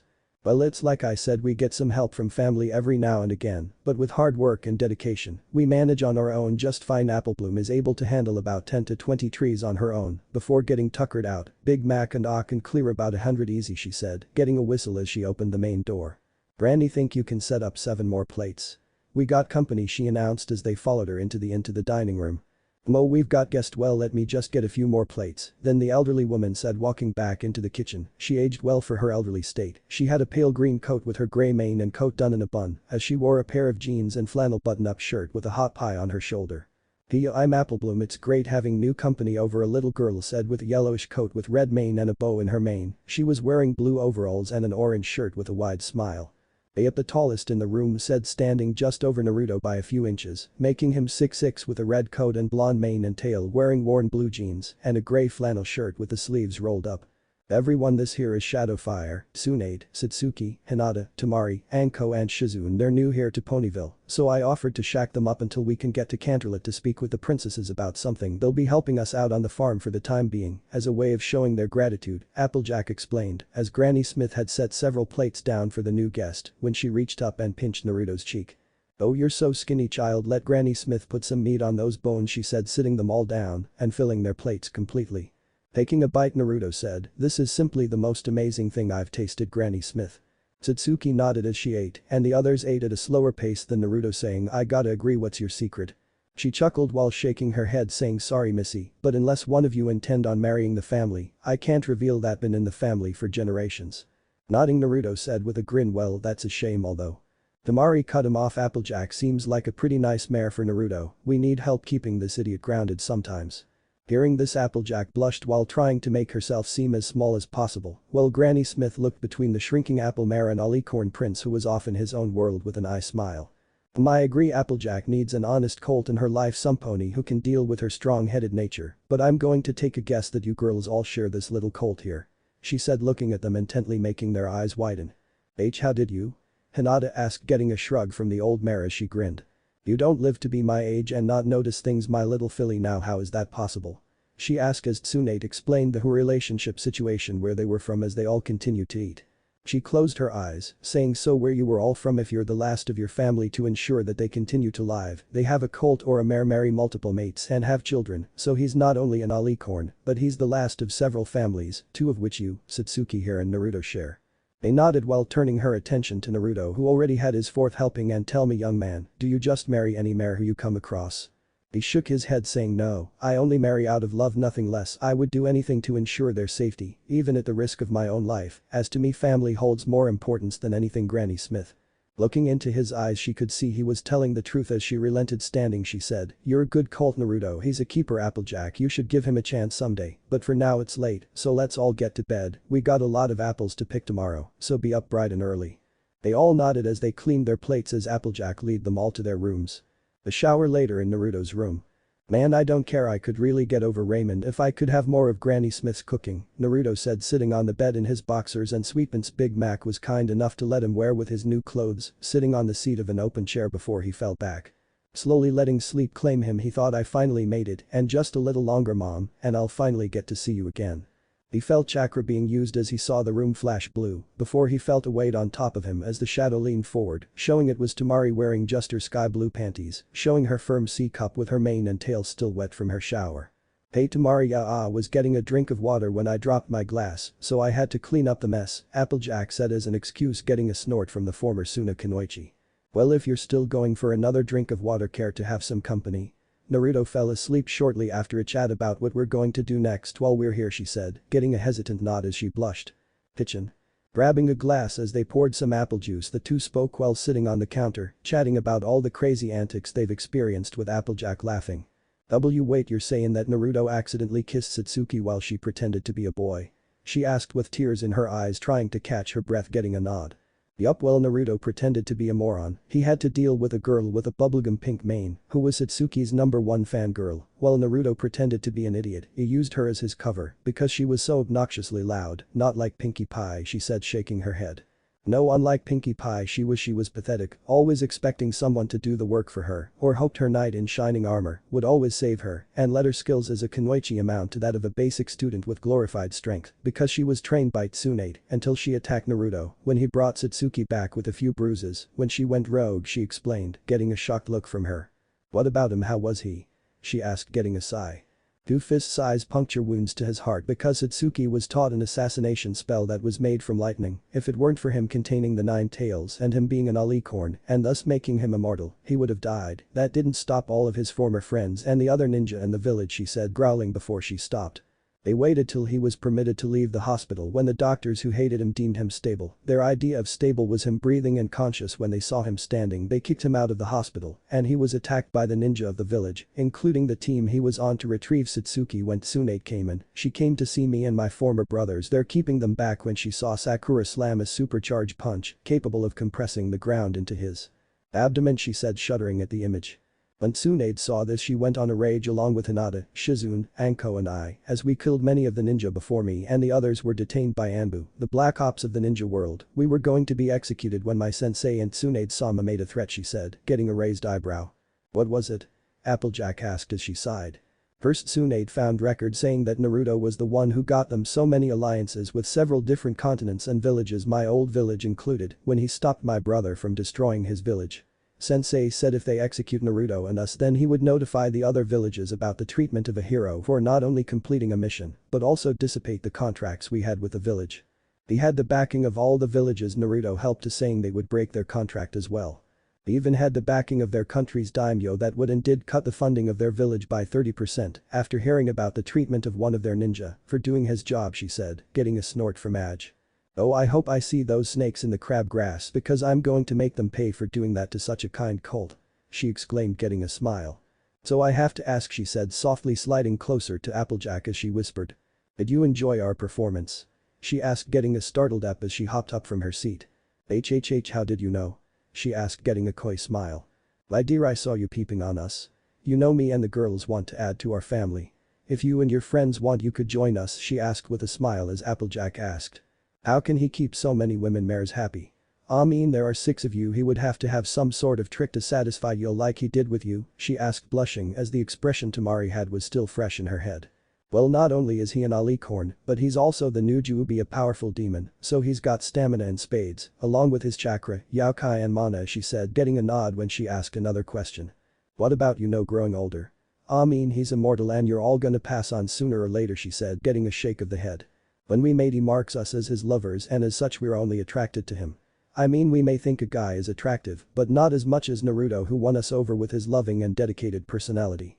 Another thing that makes us fall for him is because he does something out of love for us and appreciates us, she said, yawning. We may live forever, but we have nothing to regret because like this, we can always be part of our children's lives. The choice is yours and the girl's, Aj, but know that Naruto would never betray your love, Aj, Tamari said, patting the farm pony on the shoulder as she went to her bedroom, as Aj did the same thing as she laid down in her bed. Thinking as sleep claimed her, should I give him a chance? I mean, he's a nice pony and all, but if I do, then what would I do? Sure, I could continue to look over the farm, but when I have my own mares and stallions, but what then? Yawning, she said, closing her eyes. I'll sleep on it after talking this out with some pony. While she slept, she had dreams of little black coat and blonde man fillies and orange coat and red and black man colts running around the farm as a smile formed on her face. Apple Family Farm 2 months later. Big bro, it's time to wake up. The sleeping alicorn heard as he felt something fall on his chest, making him groan from the pressure as he opened an eye to see a young filly with an orange coat wearing a pair of grey cargo shorts and blue sleeveless shirt under a black hooded jacket with a white Uzumaki spiral on the pocket. She had a purple mane with a red and black streak with a matching tail. Her eyes were a vibrant purple that had slightly grayed from the outside in. This was Scootaloo, a little orphan filly who is friends with Applebloom and part of the CMC. He adopted her as his sister when he learned she was living without someone to raise her, and the orphanage didn't even know she had been living on the streets, or they simply didn't care. Unable to accept this, he marched down to the orphanage with her in hand and claimed her as his sister after he signed the papers and took her to Applejack's farm, where he told them all, which they accepted, while Applebloom was happy her friend finally had a family to call her own. The girls all treated her like a kid sister and performed a blood ritual on her, making their bond as family real, although he sensed a familiar energy form in her but pushed that aside and made her a half-demon with 5 tails worth of yokai that seemed to grow at a slow rate and a large chakra network. He and the girls, when they weren't helping at Applejack's farm, took to training her in their arts, while Naruto, Rainbow Dash, Tamari, Hinata and Satsuki trained her and taught her to fly, which she could now move above a chunin in speed on the ground, and in the air she was a proverbial blur. Granted, she was still slow to them since they were trained ninja, but they admitted it was an impressive feat all the same. She was slower than Rainbow Dash in a simple stride, but with the use of gravity and resistance seals that Naruto put on her to train her more, she's going to become even faster and stronger. They also took to teaching her the shinobi arts, and Naruto trained her in Ryatsu when she gained her 2 Zanpakuto, although she hadn't learned either's name, yet she was exceptionally close. She was curious about the ninja arts and Ryatsu and admitted she was afraid she wouldn't be any good, but she was a quick start in the shinobi arts and was slowly advancing in Kido. She mastered the genin level curriculum and was already by far a high chunin in skill in the arts except medical ninjutsu, where she was a low chunin. Kinjutsu, she was a low jounin while learning from Naruto and Satsuki and made a dual kinjutsu style. Her taijutsu was a low chunin but learned Anko's snake fist, which she was rather decent at. Her ninjutsu, as Naruto suspected, as she was a Pegasus, she had a triple affinity for wind, lightning, water and was low jounin after learning she had reserves comparable to Naruto's when he was a child, which put her at high cage reserves with jounin control. Yeah, they abused the hell out of her shadow clones for that.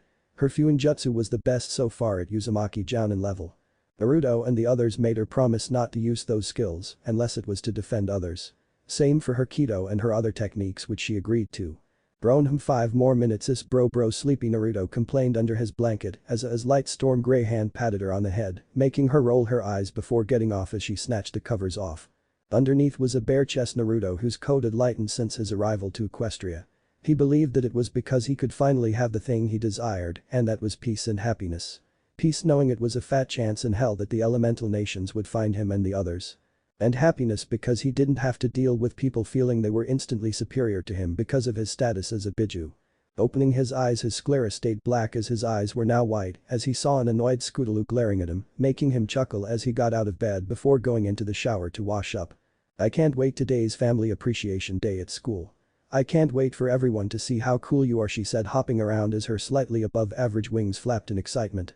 Chuckling as he walked out of the bathroom wearing his clothes with his black arm warmer with his hair done in a ponytail, making his bangs frame his face with a pair of black bandages over his eyes, with his Rinnegan active to see as he tapped her forehead with his index finger, saying, "Yes, I am awesome, but so are the girls.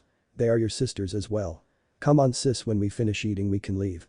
She nodded as she ran down the stairs with him in tow as he greeted the others, while Applejack waved with a blush. She and the others admitted they had growing feelings for him, which he admitted he liked them as well, but decided to take things slow and start off as friends, which they agreed to, although he would take them out to eat. "Morning everyone, how are you all today?" Naruto said with a smile, sitting down at the table with Scootaloo sitting next to him. "Howdy Naruto, you come into Family Appreciation Day at school?" Applebloom asked with a smile as Naruto returned it after patting Scootaloo's head. "Of course, I'm looking forward to seeing your school. It seems you two and Sweetie Belle like it there," he said as the two nodded after they stuffed their faces before Scootaloo nodded. "Yeah, it's great, especially although I could go without having to deal with Silver Spoon and Diamond Tiara," she said, making him raise an eyebrow at those names, as Applejack explained. They're these two young fillies who like to make fun of them for not finding their special talent, she explained, making him and the others nod before he asked. Are they rich?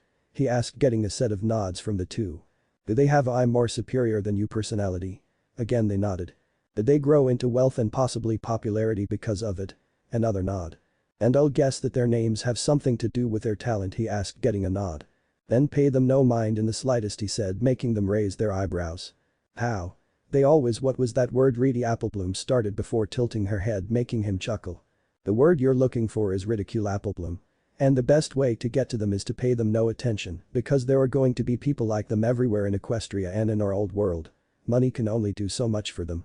Sure, it pays bills, keeps a roof over your head, and clothes on your backs with food in your stomach, but it won't make a pony truly happy. Real friends and an honest family built from love will, he said, getting a nod from the others as they finished eating. Those are good words to live by, Yunjin. But I agree with Naruto, Applebloom, money's all well and good, but it won't make you as happy as a real family would, Granny Smith said, after collecting everyone's plates. Now you all get going, you don't want to be late, do ya? She asked, getting a negative from the two fillies as they grabbed Naruto and Applejack as they waved goodbye. Hey bro, can we do that one technique, hahaha, she asked excitedly, making him look at Applejack, who shrugged as they all held onto him before they vanished in a burst of static. Outside the school. Whoa. That was awesome, can we do it again? Applebloom said, getting a chuckle from the others since this was the first time she ever experienced that type of technique. Maybe after class, Applebloom, he said, rubbing her head, getting a giggle from her when they heard. Hey guys. As they turned, they saw Rarity wearing her usual clothing, and next to her was Philly that had a white gray coat with a purple and pink mane and tail that curled slightly as she had big bright green eyes. She wore a yellow skirt with a white and hot pink shirt under a magenta coat with a blue belt. Hey Rarity, sweetie belle, you guys excited? Applebloom asked, getting a nod from her friend as the two and Scootaloo talked, making the three attendees stand on the sidelines. So how does this whole family appreciation day work? Do we just talk about ourselves or what? Naruto asked as he talked to the two mares next to him stood nearby. It's simple, Sugar Cube cheerily will ask you some general questions like what you do, what your talent is, and some other questions, Applejack started as he nodded with his arms folded. And she will let the kids ask you some questions, usually when did you learn your talent, what your cutie mark means, do you enjoy what you do, and try to get some embarrassing info on your sister, but don't worry, you're going to do just fine, darling, there's nothing to worry about, you're an excellent older brother, Rarity said, getting a nod from Naruto. Yeah, thanks for the vote of confidence, it's just I've never done anything like this before, so I guess I'm a little nervous, he said, scratching the back of his head as they chuckled at him. Just be your normal self and you'll be fine, bro, Scootaloo said, dragging him by his hand as they walked through the halls of the school. Twilight's library. Dear Princess Celestia. It has come to my attention 2 months ago today that a new alicorn has been made known in Ponyville, along with several mares that he is close to. He says that he holds a connection to you and was wanting to see you, but with how the train is down and still under repair, and his friends are incapable of flying there, seeing as only a few of them are Pegasi. I send you this letter so you could send for an escort for us to come to Canterlot so you two could meet face to face. I also took the liberty of having Spike take a few photos of him and his newly adopted little sister so you could see what he looks like. From your faithful student. Twilight Sparkle. P.S. Naruto Shadowfire is with Scootaloo, Rarity, Sweetie Belle, Applejack and Applebloom at the girls' school to be Scootaloo's family member for Family Appreciation Day. She wrote as she curled it up while including several photos. One of him and Scootaloo sleeping on the roof of Sweet Apple Acres at night with her head on his stomach, both snoring rather loudly. Another was of him, the girls with her and her friends in Sugar Cube Corner with him covered in flour as he was helping out in the kitchen with Pinkie Pie. The third was him in a pair of pants without his shirt bucking apples with Applebloom, Big Mac and Applejack covered in sweat. The fourth was him meditating with a bunch of animals gathered around him as his eyes were closed with Scootaloo looking at him with a raised eyebrow while pointing at the deep black markings around his eyes. The fifth was a collection of him at Rarity's boutique as he modeled several clothing designs. And the sixth was him and Satsuki teaching Scootaloo Kinjutsu. Spike. She called, making him groan as he walked out of his bedroom with his eyes barely open as he yawned. Sorry Spike, I forgot this was your afternoon break, could you send this to Princess Celestia? It's important that she gets this, she said, making him nod after giving her a glare before spewing out a small burst of green fire as he incinerated the scroll. What did you have me send, Twilight? Spike asked, yawning while scratching his stomach. Sorry Spike, but that was a letter to Princess Celestia asking if she could get us some transportation to Canterlot so Naruto and Princess Celestia can get to meet after 18 years. It's been 2 months and the train has had no progress in its maintenance. I would rather have rode the train because I don't like asking for a ride, she said, getting a nod from him. You think it will be sometime soon? I know he's still waiting to see her, Spike said, getting a sigh from the alicorn princess. I don't know, Spike, but I sure hope so, she said as she let him get back to his nap. Celestia bedchambers. Laying on her bed was Celestia wearing her bedrobes, staring at the photo she had of Shadowfire in her arms, thinking it's been 2 months, and I've heard nothing of my son since I've felt him come here. Is he okay? Did he not want to see me?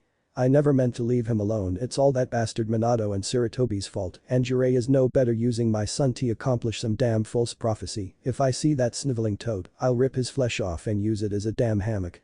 Lost in her thoughts, she didn't notice a scroll appear above her until it landed on her head while opening, causing the photos that were inside to fall around her. What the, she said, grabbing the scroll that fell on her head, making her unravel it, seeing Twilight stamp as she read. Dear Princess Celestia. It has come to my attention that 2 months ago today, and knew. She froze as she read the rest when she read that he wanted to see her before she growled, hearing that the train was down. Grabbing the pictures Spike took, she couldn't help but blush seeing her son, especially the one with him not wearing a shirt, which she tucked under her main pillow for her personal pleasure, while placing the others in the new additions to her scrapbook while smiling seeing Naruto and Scootaloo together. Sister, she heard, drawing her attention from the photos to see Luna and the others enter her room, making her leave the photos on her bed. Luna, Ascura, Eris, Chrysalis. What can I do for you? She asked as they walked in, sitting in a chair. I felt something was wrong. Are you okay? You were really depressed earlier today, she asked, getting a happy nod. Yes sister, I'm fine, more than fine really. My dear student Twilight just sent me a letter saying a male alicorn has taken temporary residence in Ponyville with a couple of acquaintances of his. She even sent me pictures of him, in fact, she said with a warm smile as she handed them the collection of pictures Twilight sent. So this is your son? I have to say, if it weren't for the mane and tail and the slightly darker coat, I'd swear you just took a picture of you after you came in contact with poison. Joke, Ascura said, getting a sniff from Eris. But he is rather cute with those bright wide eyes of his. Oh, and that smile, Eris said as the others agreed with a slight blush coloring their cheeks. So sister, what are you going to do? Luna asked after schooling her features, trying to contain her blush. Well, right now he's accompanying his adopted sister Scootaloo at her school for Family Appreciation Day, so the class day will be rather short. I'll send for a chariot to pick them up later around 2, she said with a smile, looking at a photo. Anyway Celestia, we wanted to let you know that your and Luna's nephew Prince Blueblood is coming in a couple days, Chrysalis said with an obvious groan, which the others understood. Blueblood was an insufferable pony that fit the stereotypical high society rich boy attitude. He was rather vocal about having the changelings, Queen of Chaos and the warmongering Queen of the Fallen Iron Kingdom in the kingdom, let alone let their kind interact with the pony folk. Celestia could only shudder at the thought of him knowing about Naruto. Pushing the thought aside, she said, baby steps at the moment, Chrysalis. For now we'll deal with sending a letter to Twilight telling her that a chariot for her, Naruto and their company to arrive when Family Appreciation Day is over. And Blueblood? Eris asked, getting a sigh from the ruler of the sun. The same thing we do every time we have him over, grit our teeth, bite our tongues and swallow our pride. Who knows if Naruto is like my other personality Kushina, then he just might send Blueblood home early, she said hopefully as they mentally prayed. Grabbing a piece of parchment, she quickly wrote her letter to Twilight before burning it as it evaporated into smoke before saying, and now we wait. They nodded, just as excited to meet their fiancé in person over a photo. Miss Shirley's class. Both Rarity and Applejack had already gone while Naruto sat in the back against the wall as he waved at Scootaloo when she looked back before she pointed out his swords that he absently grabbed with him as he chuckled slightly before sealing them away. Well, seeing as we're all finished with Family Appreciation Day, I'll have to wish you all a Sarah's coated mare said. She had grayish harlequin eyes with a light grayish rose mane and light cerusish gray striped tail. She was wearing a deep green skirt that had a flower pattern with a white button-up shirt with the sleeves rolled up her arms under a brown sweater vest. This was Shirley, the teacher at the school in Ponyville. Oh, it seems Scootaloo doesn't have any pony to show for Family Appreciation Day again for the 3rd year in a row. Ha ha ha, a young girl sitting next to Scootaloo said with a pale magenta coat with a pale light grayish violet mane and tail, as both had a white streak in it with cornflower blue eyes. She wore a skirt with bike shorts underneath, wearing a black shirt under a yellow jacket with a tiara on her head. This was one of the 2 girls that would torment Applebloom, Scootaloo and Sweetie Belle, as the second girl who had a cornflower bluish gray coat with a cerulean gray mane and tail, with a cornflower bluish gray streak in them. Under a pair of cyan blue wire frame glasses were a set of grayish violet eyes. She wore a purple skirt with deeper purple shirt as a spoon was seen around her neck. Poor Scootaloo, this was Silver Spoon, who was genuinely sad for her since she knew that Scootaloo never had anyone to come for Family Appreciation Day. Actually I do have some pony to show for Family Appreciation Day. My big brother Shadowfire, she said, standing as she pointed in the back as Naruto waved slightly as he walked forward as he patted Scootaloo on the head while walking to the front. As he wrote his name down on the chalkboard like all the other parents had along with his cutie mark while he made annotations before turning. "Your name, sir?" cheerily asked, making him smile before bowing. "Hello Verpany, as a few of you in here know or have seen me around Ponyville, I'm Shadowfire. My friends call me Shadow, SF, or Naruto, and no, not the ramen topping," he said, getting a few sniggers from the room making him grin. He felt cheerily tap him, making him turn his attention to her. "Yes. I must ask, why do you have your eyes covered? Did you damage them or are you blind?" she asked, getting a negative as he scratched the back of his head. "No, you see I was born with a unique set of eyes that I can change at will, but their natural look much like the other changes put ponies off, so I keep them covered," he said, getting a nod. She asked, "Could you remove them? I would like for you to answer whatever questions they might have." He relented as he undid the bandage around his eyes as he opened them, showing black sclera with bright silvery wide eyes staring at them with slit pupils, making a few say cool. "Now I'm Naruto, right?" she asked, getting a shrug as she continued. "Naruto, what is your relationship with Scootaloo?" "Well, you see, cheerily, I had adopted Scootaloo as my little sister 2 months back because I found the pony working there hadn't let her into the orphanage for a few months, making her sleep outside while they collected her stipend. While she received nothing. Not liking this, I took Scootaloo down there and had a rather colorful conversation with him, filled with a well-worded threat. We've yet to get a stable home as we currently live with Applejack and her family out of the kindness of their hearts. Of course we help around the farm showing our appreciation. Of course I'm still making some bits from the books I've written, so we can expect to find a home large enough for me and my friends who have traveled with me," he said, stretching. "If you don't mind my asking, Naruto, what does your cutie mark represent?" "I've never seen anything like it," cheerily asked as he tilted his head to the side before answering. "Well, to explain it without getting some pony lost along the way, my cutie mark allows me the masterful command of the elements. Wind, water, fire, earth, lightning, all of these and everything that would be used in combination with these. I can also create things out of nothing just like I can destroy." He started as he created a ring of water before it dispersed into a burst of wind. In his hand was a ball of black fire, then there was purple-black electricity charged around him, and when he stomped his foot, he created a large column of earth before he pushed it down. After that he created a chair out of his energy which he sat on, causing them to go wide-eyed before cheerily snapped out of it, asking, "Why you?" What?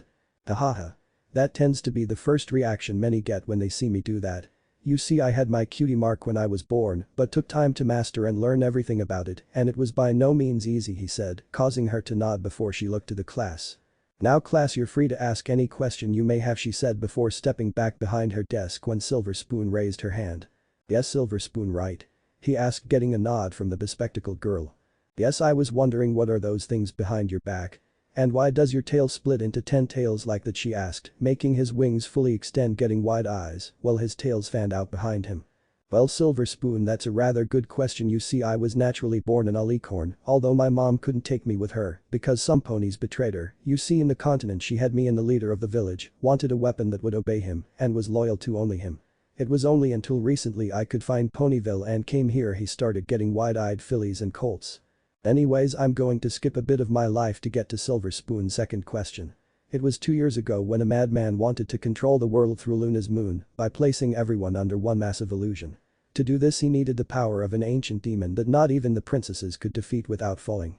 Me and my friends were part of an army to defeat it," he said, as everyone was wide-eyed. "Entity not even the 2 princesses could defeat. It took a lot of effort and many ponies we cared about fell in battle, but I managed to defeat it. Although the end result was me becoming that same entity," he said, pointing to his tails. "Any other questions?" he asked when Diamond Tiara raised her hand, making him nod. "Yes, I have a question. What do you like to do in your free time?" she asked curiously. "Well, a number of things really. Training, flying, spending time with my sister, writing stories, and if the weather is nice enough just sleep outside on a nice firm cloud or helping my friends around town," he said with an eye smile. "What stories do you write?" she asked, making him reach into his pocket, showing 3 books, making the entire room save for Scootaloo, Applebloom and the others who were avid readers of his stories go wide-eyed. "You wrote The Stallion with 2 Souls, Rise of the Maelstrom, and A New Life from Darkness," cheerily asked, getting a nod from the alicorn. "Yeah, I found out I had a knack for it some time ago, but never got around to having them published. I owe Twilight because she knew a pony that could help me with it.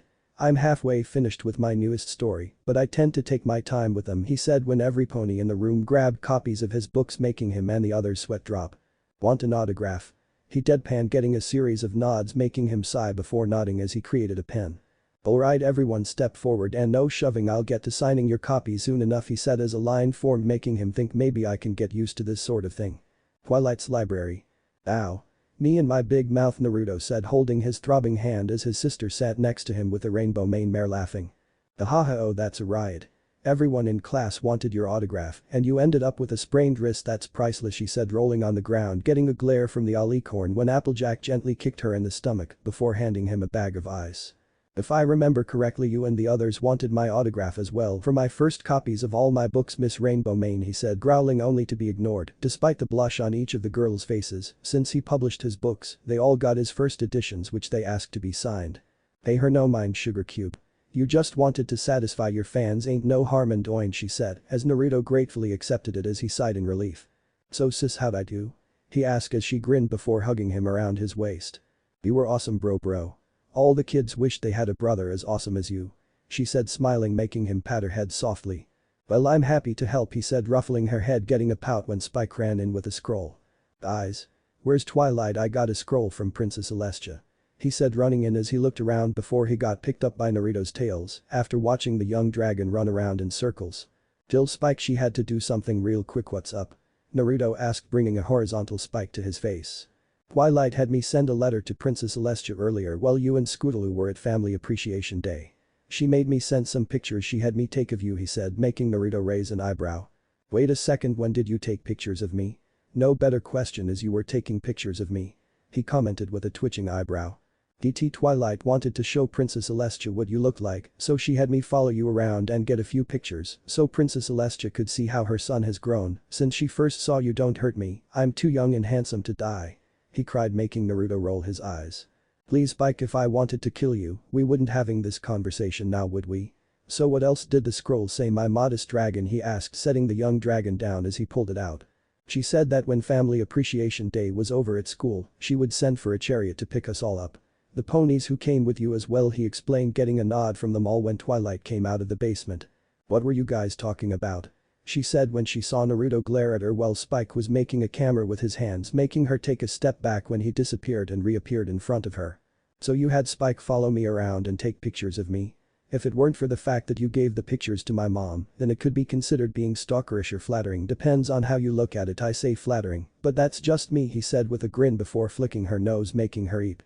While covering it, making the others laugh, although she and the others, for a small fee from Spike, kept multiple copies of the shot of Naruto apple bucking without a shirt with him sweating, which was enhanced showing just him.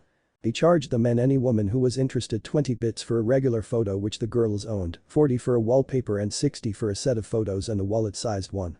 It was suffice to say that he quickly became every mare within the legal age of 15 and up's wet dream. Twilight, Princess Celestia sent a letter saying she was sending a chariot to come pick us all up, or those who are incapable of flying at least, Spike said, getting a nod when they all heard knock on the door as Twilight answered it. "Yes," she said, opening it to see 2 white stallions wearing gold armor over black clothing. "One," said Twilight, "Sparkle, Princess Celestia has asked us to escort you and your company to Canterlot for a meeting. If you'd please have the ones incapable of flight please get on the chariot, we can go." They nodded as when they walked out of the large tree to see a decent-sized chariot large enough to carry those who couldn't fly with ease, as Scootaloo was originally against it but decided to get in the chariot as they all took off. On the way to Canterlot. "So Naruto, how do you feel? I mean, you're just meeting your mom, you nervous?" Rainbow asked as she, Fluttershy, Hinata, Temari, Satsuki, Twilight and Naruto flew next to the chariot as he nodded slightly. "You want me to be honest? I don't know what to think or say. I've ran the scenario in my head a few times, but doing it in person is a completely different experience. I don't know what to say or what it is I should even do," he said, flying straight ahead, not even looking at her. "Why is that, Shadow?" "I mean, just talk to her like you would any other pony you've talked to," Pinkie Pie said while running on a wheel without problems while it continued to spin, making him raise an eyebrow before shaking his head. "That's just it though. This isn't just some random pony I've met on the street or by pure circumstance, but my flesh and blood mother, some pony I don't even know. I mean, it's not like I can just waltz right up to her and hug her saying, 'Hey mom, long time no see. How have ya been?' Me, I'm fine, you know," stopped a mad stallion from using the moon as a giant illusion to control the world with him as ruler, became a proverbial pet and turned into an alicorn demon with enough power to turn the world into space debris. "But enough about myself, how have you been since you've left?" he ranted, unaware of others listening to him speak. I mean I know she had no choice but to leave without me, but I don't know, I guess it's just me being paranoid, expecting the worst situation possible, he said looking down when he got patted on his back by Tamari. Naruto, I doubt your mom wouldn't have left you that letter if she didn't want anything to do with you. I'm sure she missed you as much as you did or possibly more so, she said, making him smile as the others did as well before they landed in Canterlot. Castle Chambers. Well, it seems Shadow is just as nervous as you are, Celestia, Zecora said as they watched them make their way from Ponyville as they were seen walking through the streets of Canterlot. It appears so, Zecora, I just hope things turn out better than I feared, she said, watching them walk through Canterlot, watching as her son was given unsavory looks by the populace of Canterlot due to their clothing before he shot them a glare, making them turn their attention elsewhere, causing him to smirk. I got to admit the photos Spike took don't do him justice, Chrysalis said with them all agreeing with her as they saw Naruto and company standing outside as they dispelled the magic, letting them watch him as a guard came in. Your Majesties, the group you requested have come as instructed, he said as he bowed to them. Very good, bring them in, Celestia said after taking in a deep breath, trying to calm her pounding heart as she felt it was close to bursting out of her chest. But you want us to leave so you can talk to him alone? Zecora said before she nodded. She said I would appreciate it. I apologize, but I'll let you all meet him later, it's just I just want to spend some much needed time with my son is all. They nodded before vanishing with a teleportation spell after they all cheered her on, while her sister gave her a hug as Luna said, don't worry sister, everything will be fine. Watching them walk away she couldn't help but think, I hope so sister, I sure do hope so. Outside Castle Chambers. Shadow, calm down, if you keep pacing around the hall you might make a groove in the floor, Tamari said as the others nodded. Seriously SF, calm down, you're making me dizzy, watching you know, Rainbow Dash groaned watching him walk around the room for the past 5 minutes, 5 agonizingly slow minutes. She's right big bro, just relax, pacing around won't make things move any faster, Scootaloo said as she, Applebloom and Sweetie Belle were playing cards. It seemed that just like his large chakra reserves, she also adopted his monstrous luck.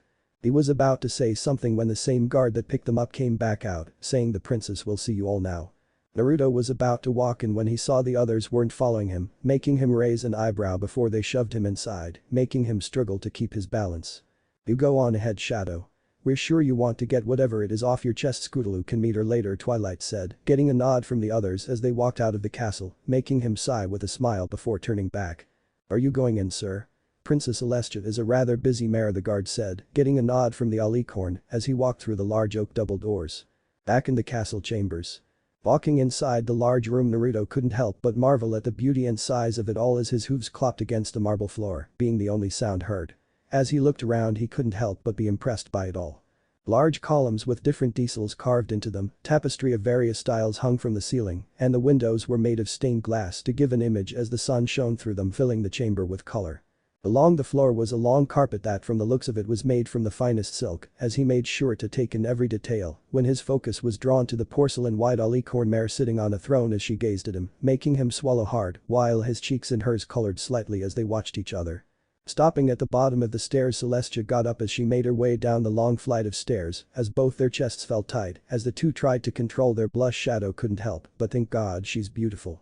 Celestia was thinking similar thoughts as she looked him up and down, feeling her heartbeat faster as she came to a stop in front of him as the two held eye contact. Slowly closing the distance between the two, he said softly, hey mom, long time no see. The moment those words left his mouth the dams broke as she reached out for him, bringing him into a tight hug as she shook. I missed you so much, Shadow, she said, tearfully burying her face in his neck while feeling his muscles as she felt herself grow hotter as she felt him hold her tighter. I missed you too, mom, so much, he said, holding her tighter while looking down at her as she couldn't help but blush harder from his wide eyes staring at her. Separating, she said as they sat on the stairs after wiping her tears. So Shadow, how have you been? How have you been? His life has been hell before he came here. Celestia, get a grip and ask a question that doesn't make you sound like two ponies who haven't spoken to each other in years. She mentally berated herself as he chuckled. Well, aside from becoming the new Juubi on top of being an alicorn, being turned into a glorified pet, and having the people I once considered friend and family to turn on me peachy now that I have a new life here in Equestria with my wives and sister, he said, sitting next to her. I can see from the photos my student Twilight sent me. I'm so sorry I didn't bring you with me, son, she said when he draped an arm around her waist, bringing her closer. It's fine, I know if you were able to then you would have brought me with you.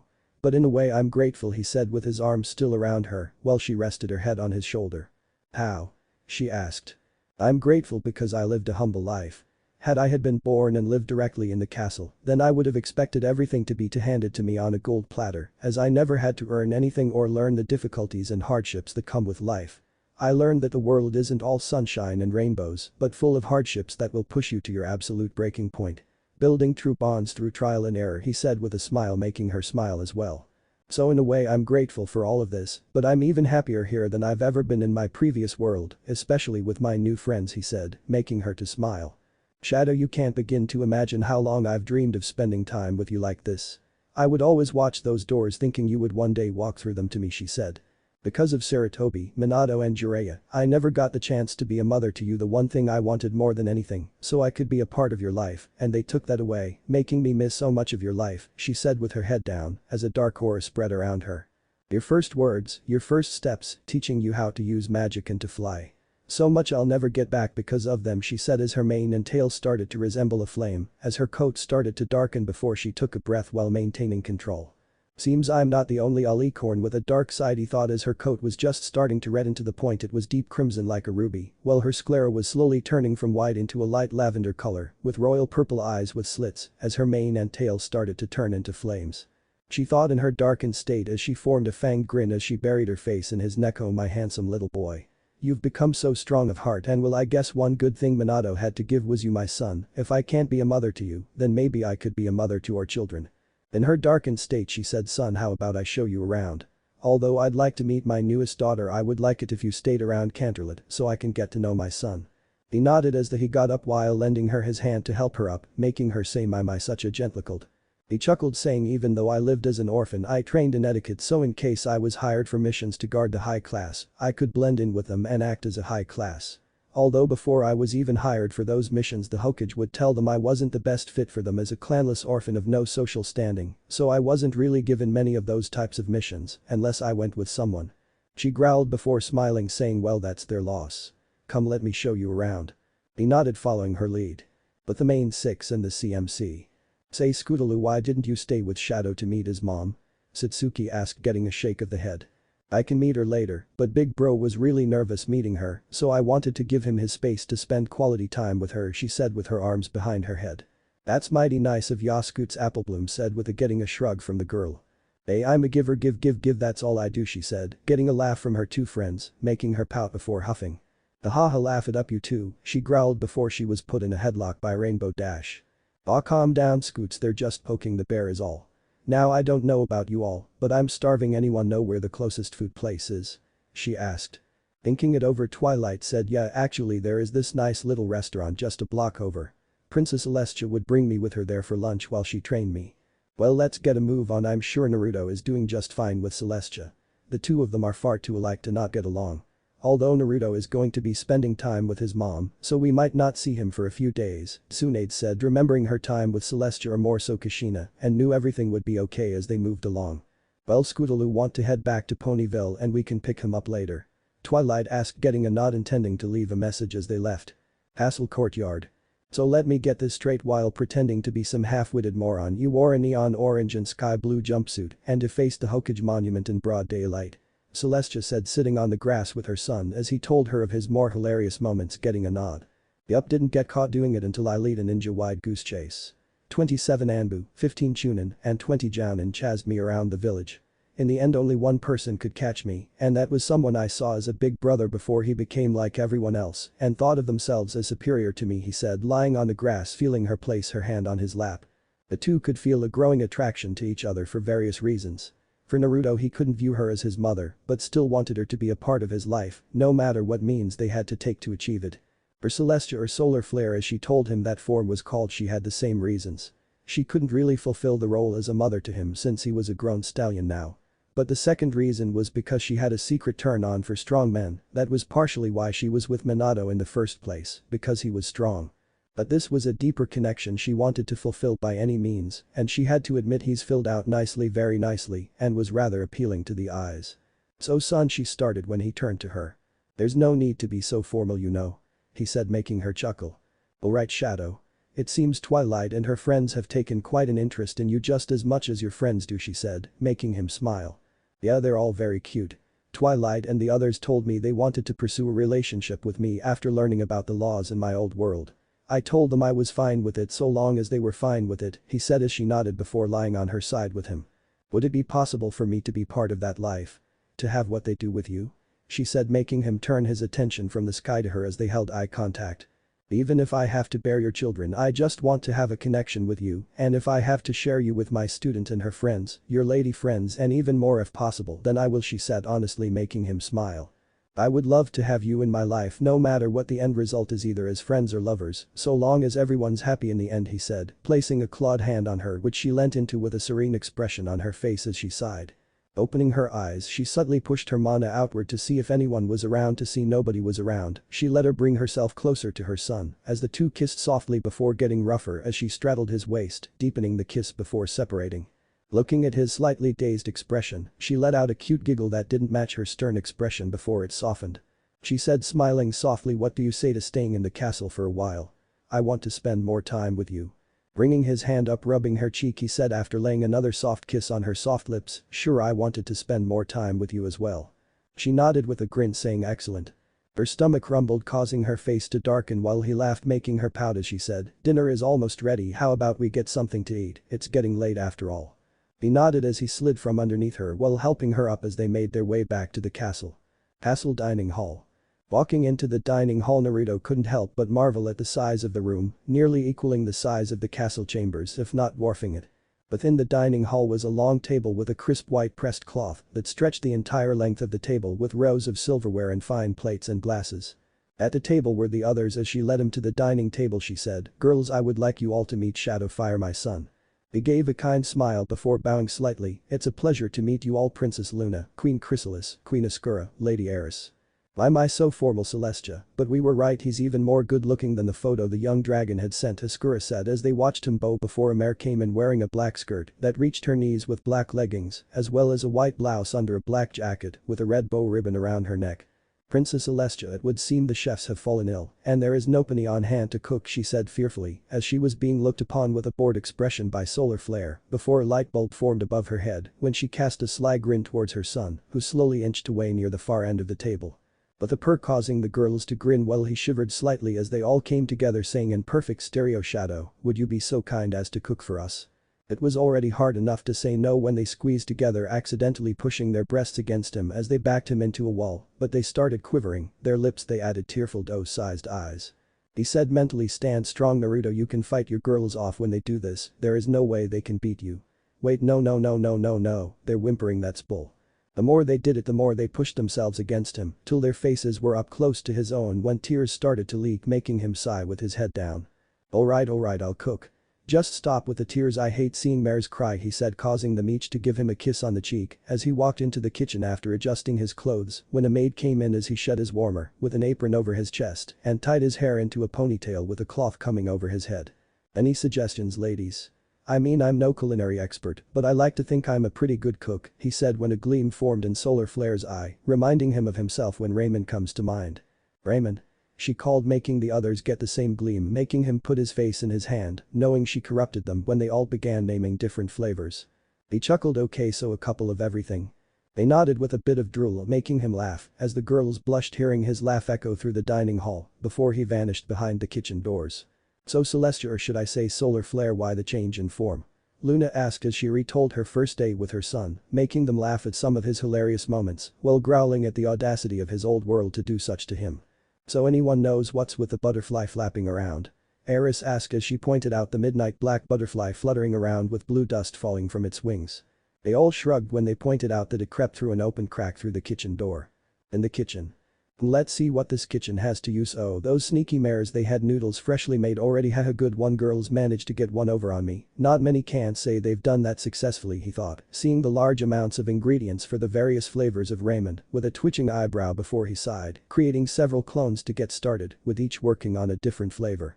Focusing on the broth for each as he tasted them to see what was missing, he saw sparkling blue dust fall in front of him as he looked up to see a black butterfly, making him think a butterfly. No, a hell, butterfly must be a message from Scootaloo. Letting it land on an extended finger, he felt a message play in his mind, hey big bro. It's Scootaloo. Me and the others decided to head back to Ponyville so you and mom can spend time together. We'll be back in a week, which is when the train will be back up and running, so see ya then. And don't worry, I'll be at Aj's farm and training with the others to master the Chunin level curriculum, or at least get a decent hoof forward at least. See you later bro and tell mom I'm looking forward to meeting her. He had to chuckle at the excitement in her voice, but he understood she grew up without a mom for nearly her entire life, so to have one in her life, even if it wasn't biological, was a welcoming approach. He felt a tap on his shoulder as he shooed away the butterfly after he gave his message, as he turned to see his clones point to several large mountains of bowls with and chopsticks as he nodded, letting them dispel. Smelling the ramen made his stomach roar from the scent assaulting his senses as he had them all help him balance the large quantities of noodles before he decided to eat them all himself, knowing he very well could rather easily. Dining hall. And that's what I intend to do to finish this day, Solar Flare said with a grin as the others mimicked her expression as she told them how she intended to finish this admittedly wonderful day before the girls hummed in content, smelling the various flavors flow through the air. Dinner's ready girls, take your pick, he said as they all lifted several bowls from each as he sat between Luna and Zecora. So Shadow, what did you do during your time in your old world? Eris asked with a raised eyebrow as she saw him and Solar Flare neck and neck with 20 bowls even before he finished his 21st. I was an assassin, or more so a ninja. Before I was out of the academy I was already more powerful than anyone alive by their standards since I used a spell to create a training ground outside anyone's reach. Their time and space acted outside the natural order, so time moved faster there, allowing me to master everything. I spent practically a millennia mastering the spells mom left, my bloodlines, and the different arts that my old world used, and even went as far as to create my own techniques that used the spiritual aspect of chakra mana, he said. Solar Flare told us that you pretended to be a moron, right? How did you do that? Chrysalis asked as they watched him walk around the table till he was in front of them before creating a clone, before they were both enveloped in a burst of light when it revealed, showing both Narutos. I pretended to have no skill and purposely failed the academy 3 years in a row before I learned a forbidden jutsu called the Kage Bunshin no Jutsu, Shadow Clone Jutsu. With that I was permitted to graduate while I lead everyone to believe I was a loudmouth who was only good for creating clones, the smaller Naruto said, before pointing to the older Naruto who spoke. Then 3.5 years later, after I went on a training trip with my godfather to help me grow stronger against a criminal organization that were after the tailed beast. This was an attempt to force loyalty into me. I faced several enemies that could have killed everyone if it weren't for me. I stopped an invasion run by the Akatsuki's false leader Pain and won the Fourth Great War, he said, before the two slid together as he turned into his true form when he was in the elemental nations after the war, causing them to blush. After I defeated the 10 tails I attempted to seal it inside myself, much like the Sage of Six Paths had, but due to me being an immortal of immense power, I ended up absorbing it, instead making myself a Nujubi no Kami. That was when everyone who was once my ally treated me as if I were some overgrown pet with them as my owners, he said before he changed back before he sweat dropped, seeing they had eaten all the ramen before they yawned as the maids took the large bowls to the kitchen. Well everyone, it's time to get some sleep, see you all in the morning, Zecora said as she and the others gave him a peck on the cheek before they left, each swaying their hips as they walked past saying goodnight. Come on Shadow, it's getting late, your room is next to mine, Solar Flare said, grabbing his hand guiding him all the while her heart rate sped up. Naruto's bedchamber. After Solar Flare had wished him a good night he went to his bed lying back under the soft silk sheets and the firm comfortable mattress as he stretched laying back in his sweetpants with his hands behind his head thinking of the day he spent with the girls. Getting up from the bed he walked out to the terrace to look at the night sky, ignoring the cool night air with his mane flow free in the wind, unaware of someone entering his room until a voice next to him alerted him couldn't sleep. Turning his head he saw Solar Flare wearing a loose shirt with a bare alabaster shoulder being visible and black lace panties as he had to fight down a blush as he saw her mane solidified, reminding him of her human self. Kushina, he nodded. Yeah. Placing a hand on his shoulder she said, you can talk to me, you know. You do know that, right? He nodded before he sighed, it's just all my life I've dreamed of meeting you and would wonder if there were things you did that I like to do sometimes. If you like to look at the stars when you couldn't sleep or if you had any hobbies. She wrapped her arms around his, meshing herself against him listening. I keep expecting this to have been just one big dream, that one that I just don't want to wake up from. Cupping his face in her hands, she brushed his whiskers with her thumbs as he leaned into her touch, purring slightly making her smile, remembering him doing this when he was born. Pulling him to the bed the two sat down in the bed with her lying on him as she said, kissing him for the 3rd time today, this is no dream. And I'll show you now. What if Naruto was banished in My Little Pony? End here and thanks for watching my video till the end.